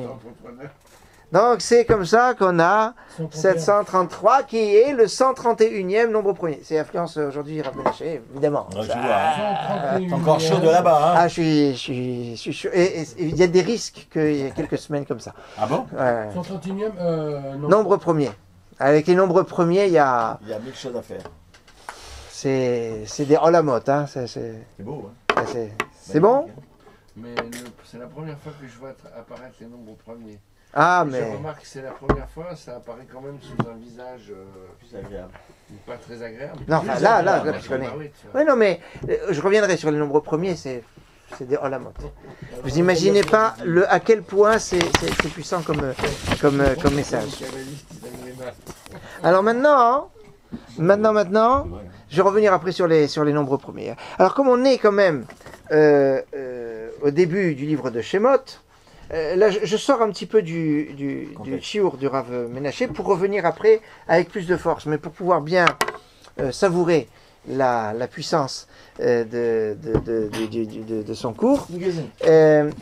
J'aimerais mettre en avant ici. Si Nissim est obligé d'écrire, c'est qu'il y a quelque chose. J'ai envie de l'écrire. Là. Il est enregistré celui-là. Il est enregistré, oui, c'est enregistré et ça sera sur le site, Blinéder quoi. Obligé, là, parce que ça fait depuis 1 heure qu'on est dessus là. Il y a. Uniquement VL. Le premier mot, on ne sait pas encore ce qu'il y a après. On ne sait pas ce qui est Shemot. Ah, Shemot, attends.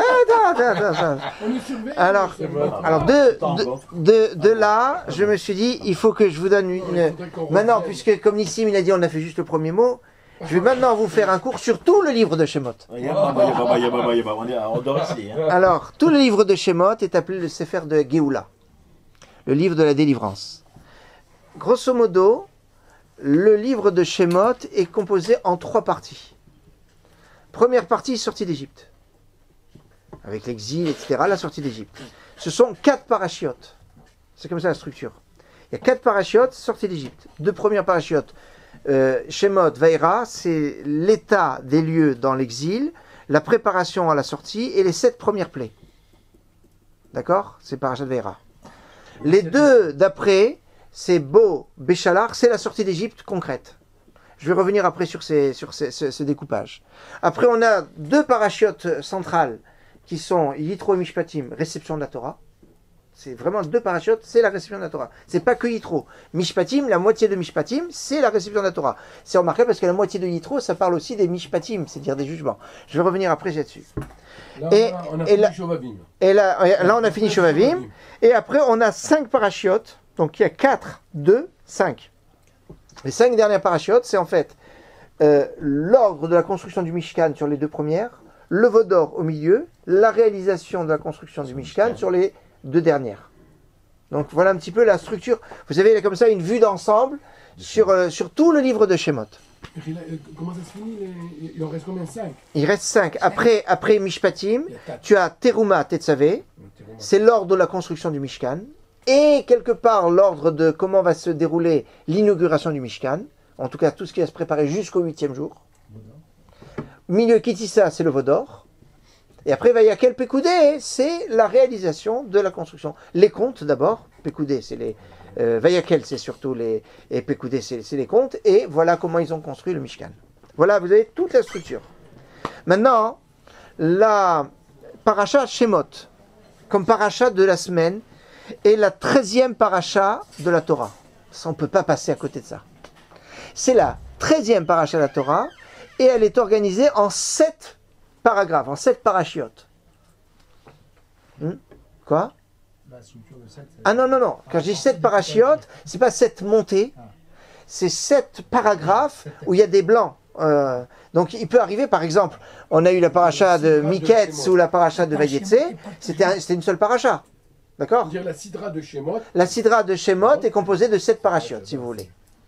Mais maintenant, et bien évidemment, si je fais 7 fois 13, puisque 13e paracha de la Torah, qui est organisé en 7, ça fait 91, c'est Amen.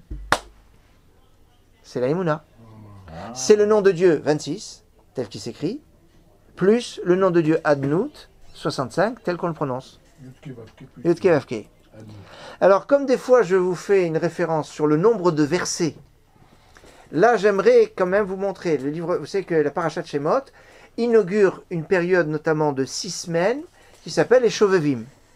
Shemot, Vaïra, Bo, Béchalach, Yitro, Mishpatim, 6 semaines très spéciales. Et ce qui est quand même assez bouleversant, c'est que si je fais l'addition des versets de ces 6 parachiotes, donc on est 6, c'est Yesod, c'est l'histoire de Yosef. Eh bien, dans Shemot, on a 124 versets. Shemot, 124 versets. Vaïra, 121 versets. Bo, 106 versets. Béchalar, 118. Yitro, 75. Et Mishpatim, 118. Pardon, Béchalar, c'était 116. Excusez-moi. Béchar 116, Yitro 75, Mishpatim 118. Je répète. Shemot 124, Vaïra 121, Bo 106, Béchalar 116, Yitro 75, Mishpatim 118. L'ensemble, 660. 6. 660, valeur numérique, Etaor Kitov, la lumière qui est bonne. 660. Eh oui, Etaor Kitov, Gematria, 660. Pourquoi on appelle ça les Shovavim? Parce que c'est fait les initiales, le Shemot Vaïra, Bobécha. Oui, c'est les enfants. Chouvou, Banim, Shovavim. Revenez enfants rebelles, c'est un pasouk. Mishpatim, c'est combien Mishpatim, t'as dit? Mishpatim 118. Ça, c'est dans Shirachem, non? Non, c'est dans Ereskel. Chouvou, Banim, Shovavim. Alors, ce 660, on va faire une petite digression sur le 660. 660, c'est quelque chose de fondamental, parce que pendant cette période des Shovavim, on lit notamment beaucoup de Tehillim. C'est la période où on fait le Ta'anit Dibour. On lit 3 fois tout le livre de Télim, plus 8, ce qui fait 458 Hatan, Nahat. Nahat, comme le Hatan qui est lavé de toutes ses fautes, 458, eh bien, on dit 458 Télim. Ouais, dans tous les ans, ça se fait. En général, ça se fait plus au mois de Shvat qu'en Tevet. Baruch Ata Adonai.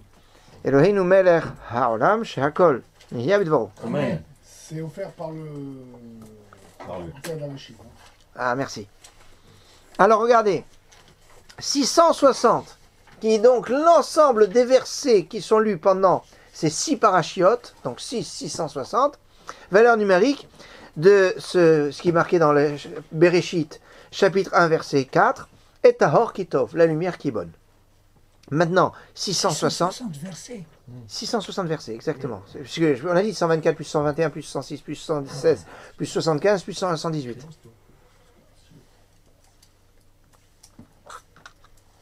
Maintenant, avec ce 660, on a une clé qui va nous permettre d'ouvrir des psukim. Voilà, très bien. Et donc ce 660, tout ce que je vais vous dire maintenant, ça a pour valeur numérique 660.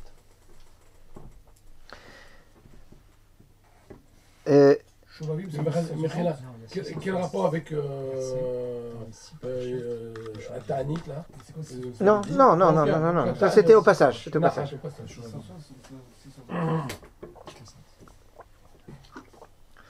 Hachem va dire à Moshe, Matitz'ak elai, qu'est-ce que tu cries vers moi au moment du passage à la mer Rouge? Daber al ben Israël v'Issaou, parle aux enfants d'Israël et qu'ils avancent. Ça veut dire qu'il y a une notion de cri, Titz'ak, qui est liée à cette période. Titz'ak, Tav 400, Tzadé 90, Aïn 70, Kouf 100, 660. Titz'ak. Akadosh Baruch Hu, il dit, pourquoi tu cries? Parce que Tza'akat Beni Israël, le cri des enfants d'Israël quand ils étaient déjà en Égypte, elle m'est déjà arrivé, ça y est, j'ai reçu déjà le message. Tza'akat, Tzadé 90, Aïn 70, Kouf 100, Tav 400, 660. Tza'akat. C'est les mêmes lettres. Oui, de toute façon, c'est un nom différent. Mais je suis pas vu, c'est une période difficile. Parce qu'il y a Oui, non. Hein? Parce qu'il y a l'esclavage.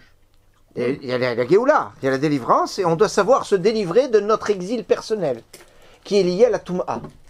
Et c'est ça toute la période de Tchouva que l'on doit construire dans cette période. Avoir de la volonté. Se délivrer de ça. Maintenant qu'on a expliqué ça, alors regardez. Pendant cette période, il faut savoir se reconnecter au Srout des Avot, au mérite des patriarches. Eloké Avraham ou Fahad Yitzhak Hayali, ça c'est un pasouk, Eloké Avraham, Dieu d'Avraham, ou Fahad Yitzhak, et la crainte de Yitzhak Hayali était pour moi, valeur numérique 660.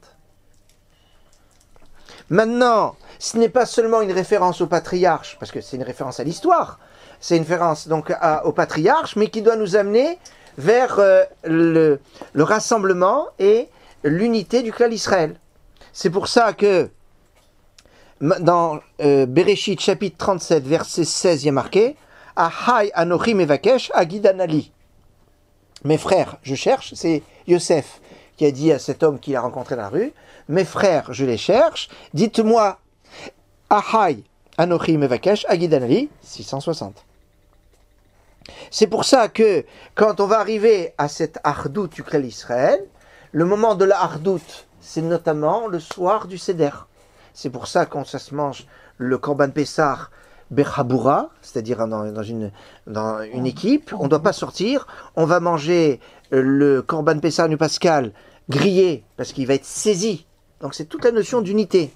Cette notion d'unité de Ardout va se trouver ce soir, qui est la nuit des gardes. C'est chapitre 12, verset 42, parce qu'on ne pouvait pas faire autrement, parce que depuis tout à l'heure on est 21, 42, etc.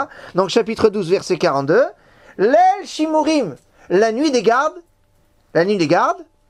c'est 160. Parce qu'il faut savoir se garder. pendant cette période. La nuit des gardes, c'est la nuit de Pessah. La nuit de Pessah. Ça n'a pas l'air un petit peu, comment on appelle ça. Maintenant, tu écoutes. Non. Midatadine un peu. L'El Shemorim, c'est Midatadine. Non, c'est Midat al-Hamim. Non, mais c'est Midat al-Hamim. Il n'y a pas plus grand Rachamim que le soir de la Kadosh Baruch Hu nous a sauvés d'une façon extraordinaire alors qu'on ne méritait pas. Veat Erom Veria. On était nus de mitzvot et Kadosh Baruch Hu nous a sauvés. Et c'est ça, Pakadati. Pakod Ifkod Elokim Etrem. Comment c'est déjà Pakod, il a dit Pakod Ifkod. La notion de Pakad. Attendez, comment c'était Pakod de reconnaissance. Oui, et vous avez deux fois dame. Comment Pakod Ifkod Elokim Etrem. Voilà, c'est ça. Pakod Ifkod Elokim Etrem. Les Sofetevod, Pakod Ifkod Elokim Etrem. Les dernières lettres, ça fait dame. Parce qu'il y a deux dames. Dame Pessah et dame Mila. Et c'est ça le code de la sortie. Le code de la sortie, c'est les mitzvot. Quelle mitzvah? Pessah et Mila. Toute la Torah, elle a été découpée en prakim et en psukim par les goïms. Oui, mais comme Rav Menashe nous l'a enseigné, même si ça a été découpé par des goïms, on voit que les chachamim l'ont accepté parce que ça correspond à une lecture qui n'est pas rejetée complètement. Sinon, on sera. Sinon, ouais, 3, 4, c'est ça. Bien sûr. Non, 63, c'est la colonne. Il sort, c'est goïm. Bon, c'est pas le moment. On avait expliqué déjà cette truc. Par les goïm. Je vous expliquerai ça. Un certain Langton qui était en Canterbury. Non, c'est pas. Non. Bon, enfin, c'est pas le moment. En tout cas, ça correspond en fait à un pshat. Mais regardez, attendez, ce 660, c'est une clé qui va très loin. Parce que c'est la clé qui va être porteuse de la Géoula. Dans Shemot, chapitre 23, verset 21, il y a marqué Shemi Bekirbo, mon nom est en lui. 660. Shemi Bekirbo. Et c'est pour cela que Shemi Bekirbo, c'est aussi cette dimension de ce qui est caché. On avait dit qu'il y avait Atsefino, il y avait la notion de ce qui est caché dans notre. Elle ne pouvait pas cacher l'enfant. Mitznefet, qui veut dire en fait une tiare, mais qui cache en fait le cerveau, qui cache la tête. Oui. Ben, Mitznefet, 660. Joli. Cette Mitznefet va nous inviter à bien réfléchir à la guerre qui nous lie contre Amalek. Ki yad al kesia milchama l'Hashem ba Amalek, 660. C'est dingue, hein? Je vais arrêter là ma variation sur le 660, juste pour vous dire que à travers ces 660 versets qui commencent depuis Shemot jusqu'à la fin de Mishpatim, on est dans une période particulièrement propice, d'où l'importance des Shovevim. Là, maintenant, les Shovevim, on les vit d'une autre façon.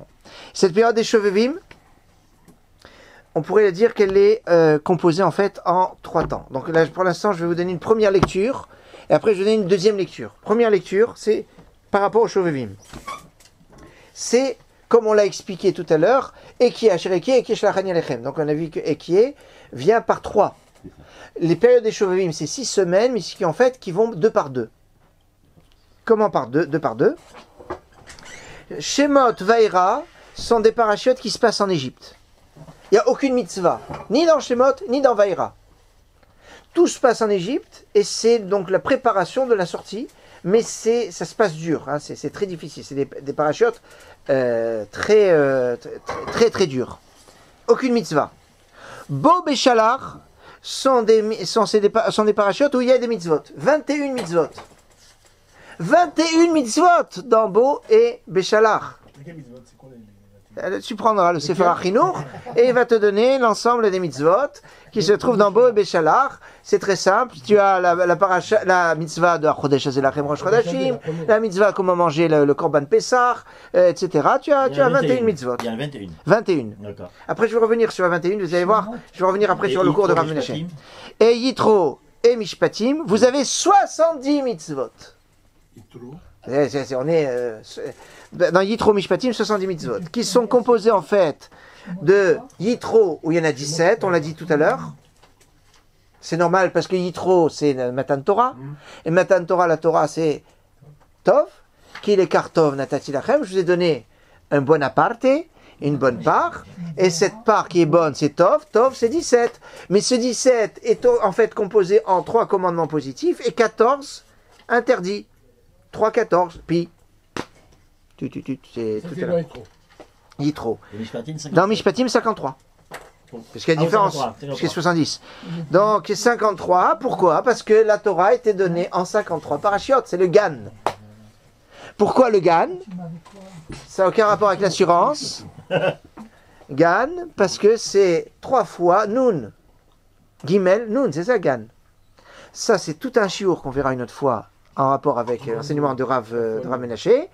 Parce que toute la sortie d'Égypte, c'est la sortie des 50 degrés d'impureté.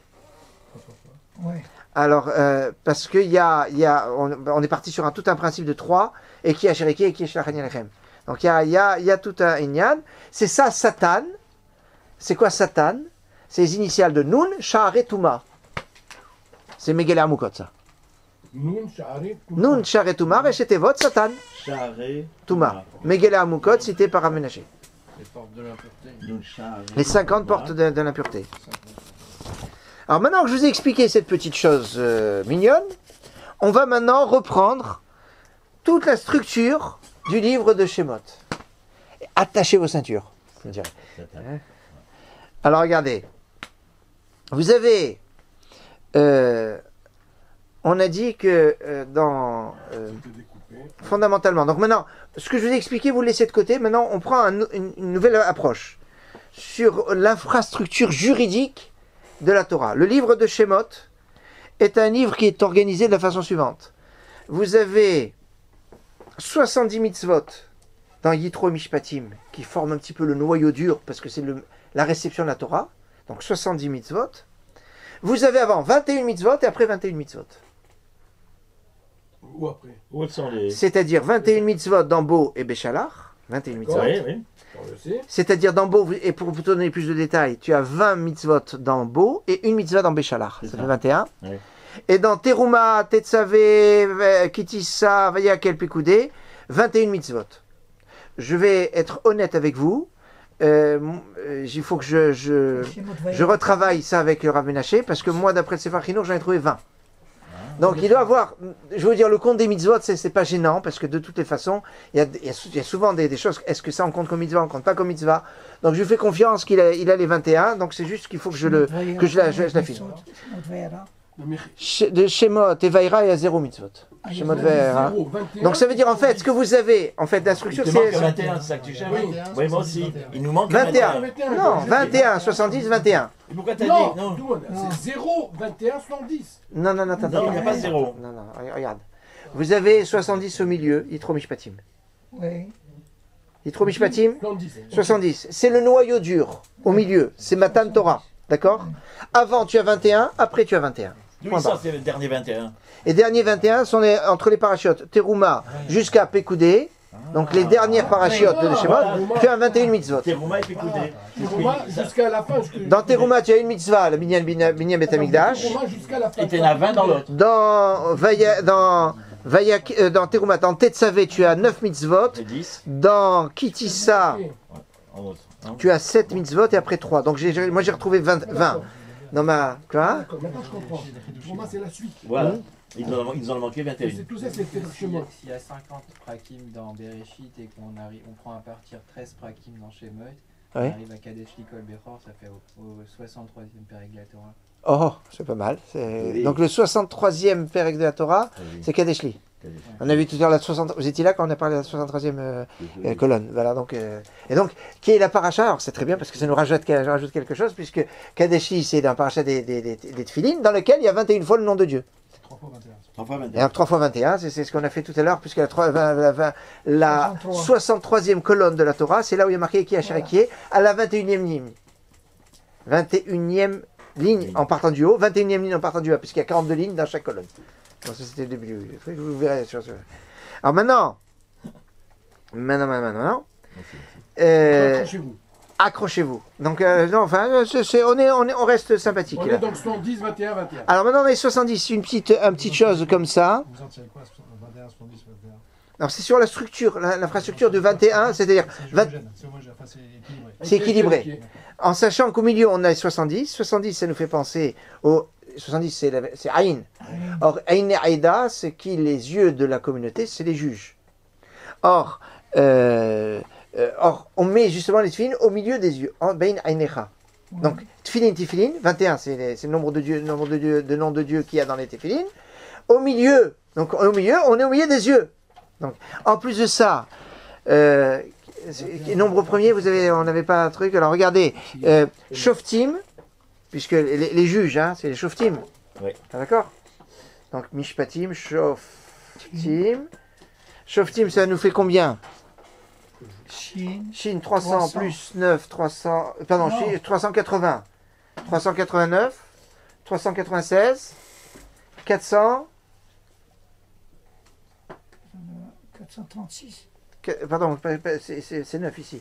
La 16. 389, 399 et 439. 439 qui est divisible par. Ah oui, je vais venir. Oui. Attends. Non, 439, c'est divisible par rien du tout. C'est un nombre premier. Et comme Shoftim, c'est la dimension du jugement, c'est la rigueur. 439, c'est le 86e nombre premier. 86, c'est Elohim, évidemment, la rigueur. Aïe, aïe, aïe, ils ont de la chance, c'est barbu.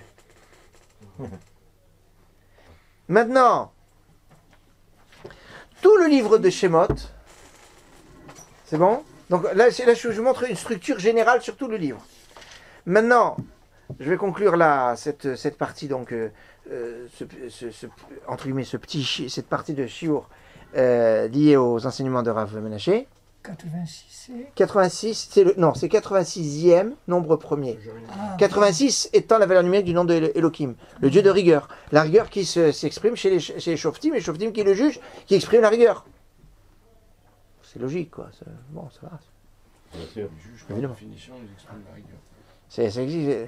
Maintenant, cette dimension de rigueur, alors maintenant, regardez comment est-ce que on va, parce qu'il y a plusieurs façons de lire les choses. Cette rigueur, c'est aussi la manifestation de la présence de Dieu. Hein, parce que le juge est appelé Elohim. Elohim le tekalel venassi be'amecha le ta'or. Puisqu'il y a une notion de force. Ça veut dire que dans la partie centrale où j'avais 70 mitzvot, Yitro Mishpatim, dans Yitro et Mishpatim, Yitro Mishpatim vont être écrits en 8 colonnes. On a vu que le nombre de colonnes est bien précis, c'est tout début du cours.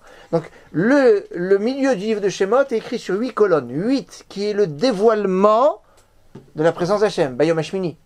8 qui est le dévoilement de la présence d'Hachem à travers la Mila. D'accord? Maintenant, 8 colonnes, c'est Yitro Mishpatim. Regardez comme c'est phénoménal. Vous avez à votre droite 21 colonnes, c'est-à-dire de Shemot jusqu'à Yitro, 21 colonnes, et de Teruma jusqu'à la fin du livre de Shemot, 21 colonnes.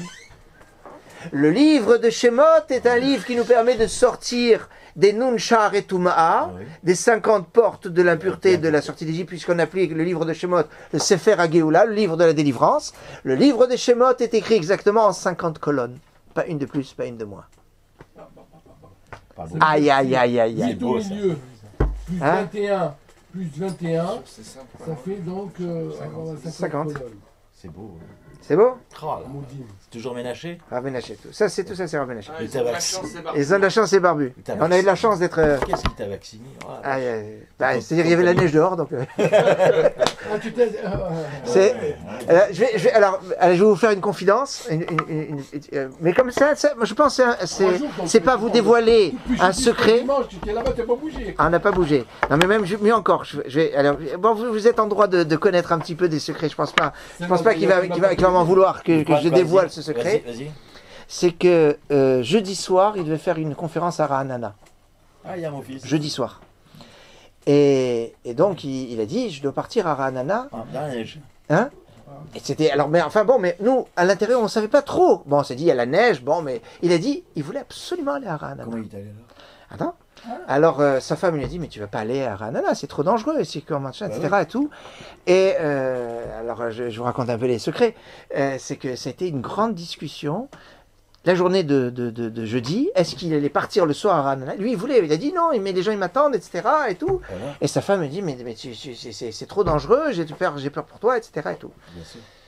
Je vous cache pas, en fait, j'ai un ami, Daniel Ladoun, Zachar Letov, qui habite à Ra'anana. Je l'appelle, je lui dis, écoute Daniel, ce soir il y a Rav Menaché, mais attends, je sais pas comment il va arriver, mais comment il va revenir, parce qu'à ce moment-là, on savait pas s'ils allaient bloquer les, on n'imaginait pas qu'ils allaient bloquer les routes. On savait qu'ils allaient bloquer les routes, alors on n'avait pas, la question ne serait pas posée, donc on savait pas. Et je dis à Daniel, je lui dis, écoute, le Rav, il veut pas annuler sa conférence, parce que pour lui, il peut pas annuler une conférence. Alors appelle les organisateurs, puisque tu dois les connaître, et dis-leur que eux ils appellent le Rav et qu'ils disent que eux ils annulent, parce que lui il va pas vouloir et il va pas annuler ou de repousser. Alors Daniel il m'a dit oui je connais un des organisateurs, il y avait 3 organisateurs exactement pour vous dire toute l'histoire, et il dit je vais en appeler un, etc. Et ils ont appelé en disant Rav, il n'est pas question que vous risquiez d'être bloqué, on repousse, ils ont repoussé je crois pour cette semaine, ils ont repoussé pour d'un truc. Et donc Rav Menaché, alors dans le deal qu'on avait, parce que le Rav, il tenait absolument à faire sa conférence, je lui ai dit, écoute, à défaut de faire la conférence à Ra'anana, tu nous fais la conférence ici. Voilà, je lui ai dit, voilà, je suis un public, c'est ça, mon fils, ma femme, voilà, je lui ai dit, voilà, tu nous fais conférence privée chez toi, comme ça, la conférence, tu l'annules pas. Alors qu'il nous a fait le shiur, c'était le deal pour pas qu'il aille. Et à la vérité, heureusement, parce que sinon, on ne sait pas comment, et son fils, Yitzhak, Zachar Letov, le Rav Yitzhak, donc Menaché, son fils, il était à Bnei Brak. Il a voulu passer Shabbat avec nous, avec ses parents, parce qu'on le connaît. C'était un ami de mon fils quand ils avaient 6 ans, quoi.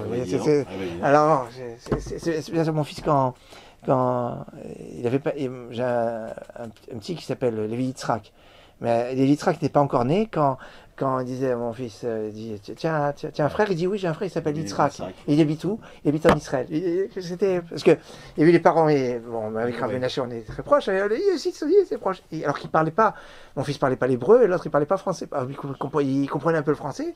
Ils sont devenus des amis comme ça. Et donc Yitzhak devait venir, et le pauvre il a pas pu arriver. Son bus a été bloqué à la hauteur de Shoresh. Il n'a pas pu arriver. Et alors ils ont dit, le bus il va rester jusqu'à 6h du matin. Et donc débrouillez-vous. Heureusement, le Rav Menaché il a une fille qui s'appelle Rachel qui habite Telston. Et son gendre est parti avec un 4x4 de Bitachon, le chercher avec tous ceux qui ont pu rentrer dans le 4x4, et l'ont ramené à Telston. Bon, le truc c'est qu'à Telston ils n'avaient pas d'électricité. Donc ça a été. Sur Telston ils ont été touchés. Ils ont été très très très touchés. Mais c'est rare autant de neige comme ça. C'est pas arrivé depuis 1800. Ça c'est le cours de 13 heures. Le cours de 13 heures. 1879. De la neige comme ça. Ils ont pas. Surtout, mais ce qui était le plus truc, c'est que la semaine d'avant, il faisait très chaud. Et là, aujourd'hui, oui, non, le jour on est parti. Donc Dafayomi, c'est Yarad, c'est la Medhe avec Hillel. C'est le cours de 13 heures, ça. C'est le cours de 13 heures. C'est le cours de 1879. Il y a, donc voilà un petit peu quelques points de. Pardon? C'est ça, c'était phénoménal. Le jour du 10 Tevet, se trouvait Jérusalem était coupé du monde. C'était phénoménal. Et il y a des milliers de chalotes, de Angel qui étaient bloqués parce qu'ils n'ont pas pu arriver à Jérusalem. Et il y a plein de foyers qui n'avaient pas de pain pour Shabbat. C'est impossible. C'est impossible. Comment on fait? On fait comme on peut. On fait avec le vin, si tu as du vin, si tu n'as pas du vin, tu peux. C'est truc, nous, bon, Hachem, Madame Menaché, elle a fait son pain, etc. Donc, heureusement qu'ils avaient elle avait fait les courses à la veille, mais sans, parce que jeudi, vendredi, c'était tout. Mais tout Israël était plein de neige? Non, c'est Jérusalem et les environs. Ranana, ils en avaient. Ranana et Tzfat aussi, ouais. Mais non, par contre, à Ranana et sur le truc, ils ont eu des inondations. Quoi. Il y a eu de la pluie qui est tombée. Gaza, j'ai vu, c'était inondé. Maintenant, si vous voulez, dans les quelques minutes qui nous restent, j'ai un petit redouche. Pardon? Bon, Hachem. Vous avez eu le trou d'aller chez Rabboré aussi ou pas? Non, on n'a pas pu. Quoi? J'étais aussi, heureusement, parce que il pleuvait, donc je me suis dit, mais j'étais parti pour ma mère, donc je me suis dit, alors je me dis, bon, bah, à chaque fois on se dit, bon, on va aller demain, parce qu'il pleut. Alors là, on s'est dit, bon, tant pis, avec la pluie, on est parti, bon, et je me suis dit, je retournerai, et finalement, j'étais mercredi, exactement. Et heureusement, parce qu'après, c'était plus possible, sinon j'aurais même pas pu aller. Et mieux encore, vous savez, Philippe Chitrit, il a perdu son père. La semaine dernière, justement. Et l'enterrement, c'était jeudi. Et alors, je lui dis, Mina Shamaim, je me suis dit, je suis à Jérusalem quand j'ai appris. Ils l'ont amené d'ici, ils l'ont amené en Israël. Il était là il y a quelques jours. Oui, il était là, puisqu'il a perdu son père. Son père est Niftar. Il est Niftar, je crois, lundi ou mardi. Ils l'ont amené mercredi soir, ils l'ont amené. Et donc, jeudi matin, c'était la Levaya. Je lui dis, Mina Shamaim, je suis à Jérusalem. Je lui dis, bon, ben, écoute, Bezrat Hashem, Bénéder, je viens. Et heureusement, Bénéder, impossible de tout boucher, pas de taxi, rien de tout. Jeudi matin, l'enterrement était prévu à 10h, à midi et demi, ils n'étaient pas encore arrivés au cimetière. Ils arrivent au cimetière, le type de la Khevra Kadisha, il dit, on a un ordre de la mairie, on ne peut pas enterrer. Parce que c'est trop dangereux, parce que c'est dans la partie d'Arome. C'est là où se trouve Maria aussi. C'est tout en pente, c'est tout truc. Il dit c'est trop dangereux. La voiture de la Khevra Kadisha, elle peut pas parce qu'elle n'a pas de chaîne, elle n'a pas de truc. Alors ils ont dit, ben on ne fait pas. Alors Philippe il a dit, mais on peut pas laisser comme ça et tout ça. Enfin, c'était un moment un peu. J'étais pas avec eux. Philippe il a dit, je le prends et on va l'amener. Voilà. Mais c'est très loin. Et Mina Shamaim, comme ça, il y a des fois des malachim qui arrivent comme ça. Il y a un type qui arrive en 4x4, qui était ni de la famille, ni de la Khevra Kadisha, il arrive en plein milieu comme ça. Et il arrive et puis il dit, bon, ben, si vous voulez, on l'amène avec le 4x4, ils ont pu l'amener. Et ils ont fait l'enterrement. C'était impressionnant. Alors je crois qu'il y a eu comme ça des choses qui sont arrivées. Je vous dirais une petite chose encore, puisque dimanche ce sera la Iloula de Rambam et Rabbi Yaakov Abu Hatzera, le 20 Tevet. Et dans notre paracha, il y a marqué toujours, sa parachat Shemot, c'est la période de la Iloula du Rambam. Il y a marqué au chapitre 2, verset 17, il y a marqué quand Moshe est arrivé à Midian, il y avait les filles de Yitro qui étaient en train de donner à boire à leur troupeau. Et il y a marqué Vayavu Aroim Vaigarshum. Les bergers sont venus, ils les ont chassés. Ils ont chassé les filles de Yitro. Et alors qu'est-ce qu'on dit? Sont venus les Ro'im, c'est quoi les Ra'im? C'était les Al-Mu'ahidun, les Al-Muhad. Vaigarshum, ils ont chassé les Juifs d'Espagne. Il y a eu et donc, Vayakom Moshe, alors Moshe s'est levé, c'est qui? Moshe, c'est Rambam, Moshe ben Maimon. Vayoshi'an, il a sauvé le clan Israël par la Torah. C'est-à-dire, il a donné la Torah. Avec quoi? Comment il a appelé son livre? Yad Hazaka, la main forte, la main puissante. Donc, c'est vraiment, il a sauvé. Vayash Ketet Sonam, il a abreuvé leur troupeau. C'est que troupeau, c'est le clan d'Israël. Et il a abreuvé avec sa Torah. Ça, c'est allusion à Moshe Rabbeinu qui est ici. De Moshe à Moshe. De Moshe à Moshe, le Kam qui est Moshe. Il y a une explication qui est aussi très, très connue.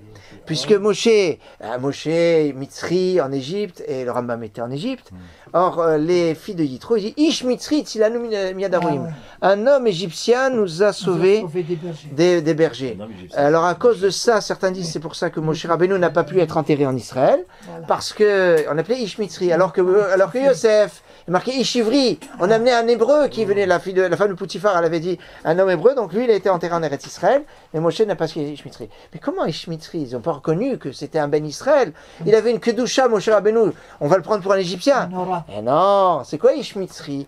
C'est que l'Égyptien qui avait frappé l'hébreu, que Moshe Rabbeinu avait tué, et qui a obligé Moshe à partir en exil de l'Égypte, c'est lui, l'Égyptien, qui nous a sauvés, parce que ça a été la cause qui a fait que Moshe ça a dû s'enfuir de chez Paro. C'est pas l'Égyptien, c'est Ish Mitzri. C'est comme ça, on raconte que il y a une histoire comme ça, avec un serpent, quand il mord une personne, alors il faut aller à l'eau. Pour le premier qui arrive à l'eau, si c'est le serpent, la personne meurt. Si c'est la personne qui arrive à l'eau et qui met son talon dans l'eau, eh bien c'est le serpent qui meurt. Bon. Il y a une histoire comme ça. Et alors il y a un... Hein? En tout cas, il est arrivé qu'il y a une personne qui a été mordue par ce fameux serpent. Il est parti à l'eau pour se sauver. Et quand il arrive au fleuve, il voit un enfant qui était en train de se noyer, la mère son enfant qui était en train de... Alors qu'est-ce qu'il a fait? De suite, de toute façon, il fallait qu'il mette son pied dans l'eau. Il a plongé, il a sauvé l'enfant. Alors la femme dit, vous avez sauvé mon enfant. Il dit, non, c'est le serpent qui a sauvé votre enfant. Parce que s'il n'y avait pas le serpent, jamais il serait venu jusqu'à l'eau. Je finis avec une dernière chose, c'est qu'on a dit que Moshe Rabbeinu, il dit, Lo ish devarim anochi. Il dit, moi je ne suis pas un homme de parole. L'eau, alors regardez, celle-là elle est belle. C'est dans regarde. L'eau, ish, devarim, anochi. Shin, mem, aleph, yud, shamay. Parce que Shammai, il est du degré de la marshava. Lo ish devarim anochi. Je ne suis pas un homme de la parole. C'est le domaine de la marshava, c'est ce qui est bekor, c'est la halakha dans le ciel. C'est pas la halakha sur terre. Alors qu'est-ce qu'il y a Kadosh Baruch Hu dit à Moshe? Ah, toi, t'es pas ish lo ish devarim. Alors ton frère, lui, va être l'expression. Ton frère, c'est hu, yiye, lecha, le fait. Lui sera pour toi la bouche. Hu, yiye, lecha, le fait, ça fait Hillel. Hillel, c'est le dibour. C'est la parole, c'est l'action sur terre, c'est la halakha. Elle est bonne pour la route. Elle est bonne pour la route. Ah oui.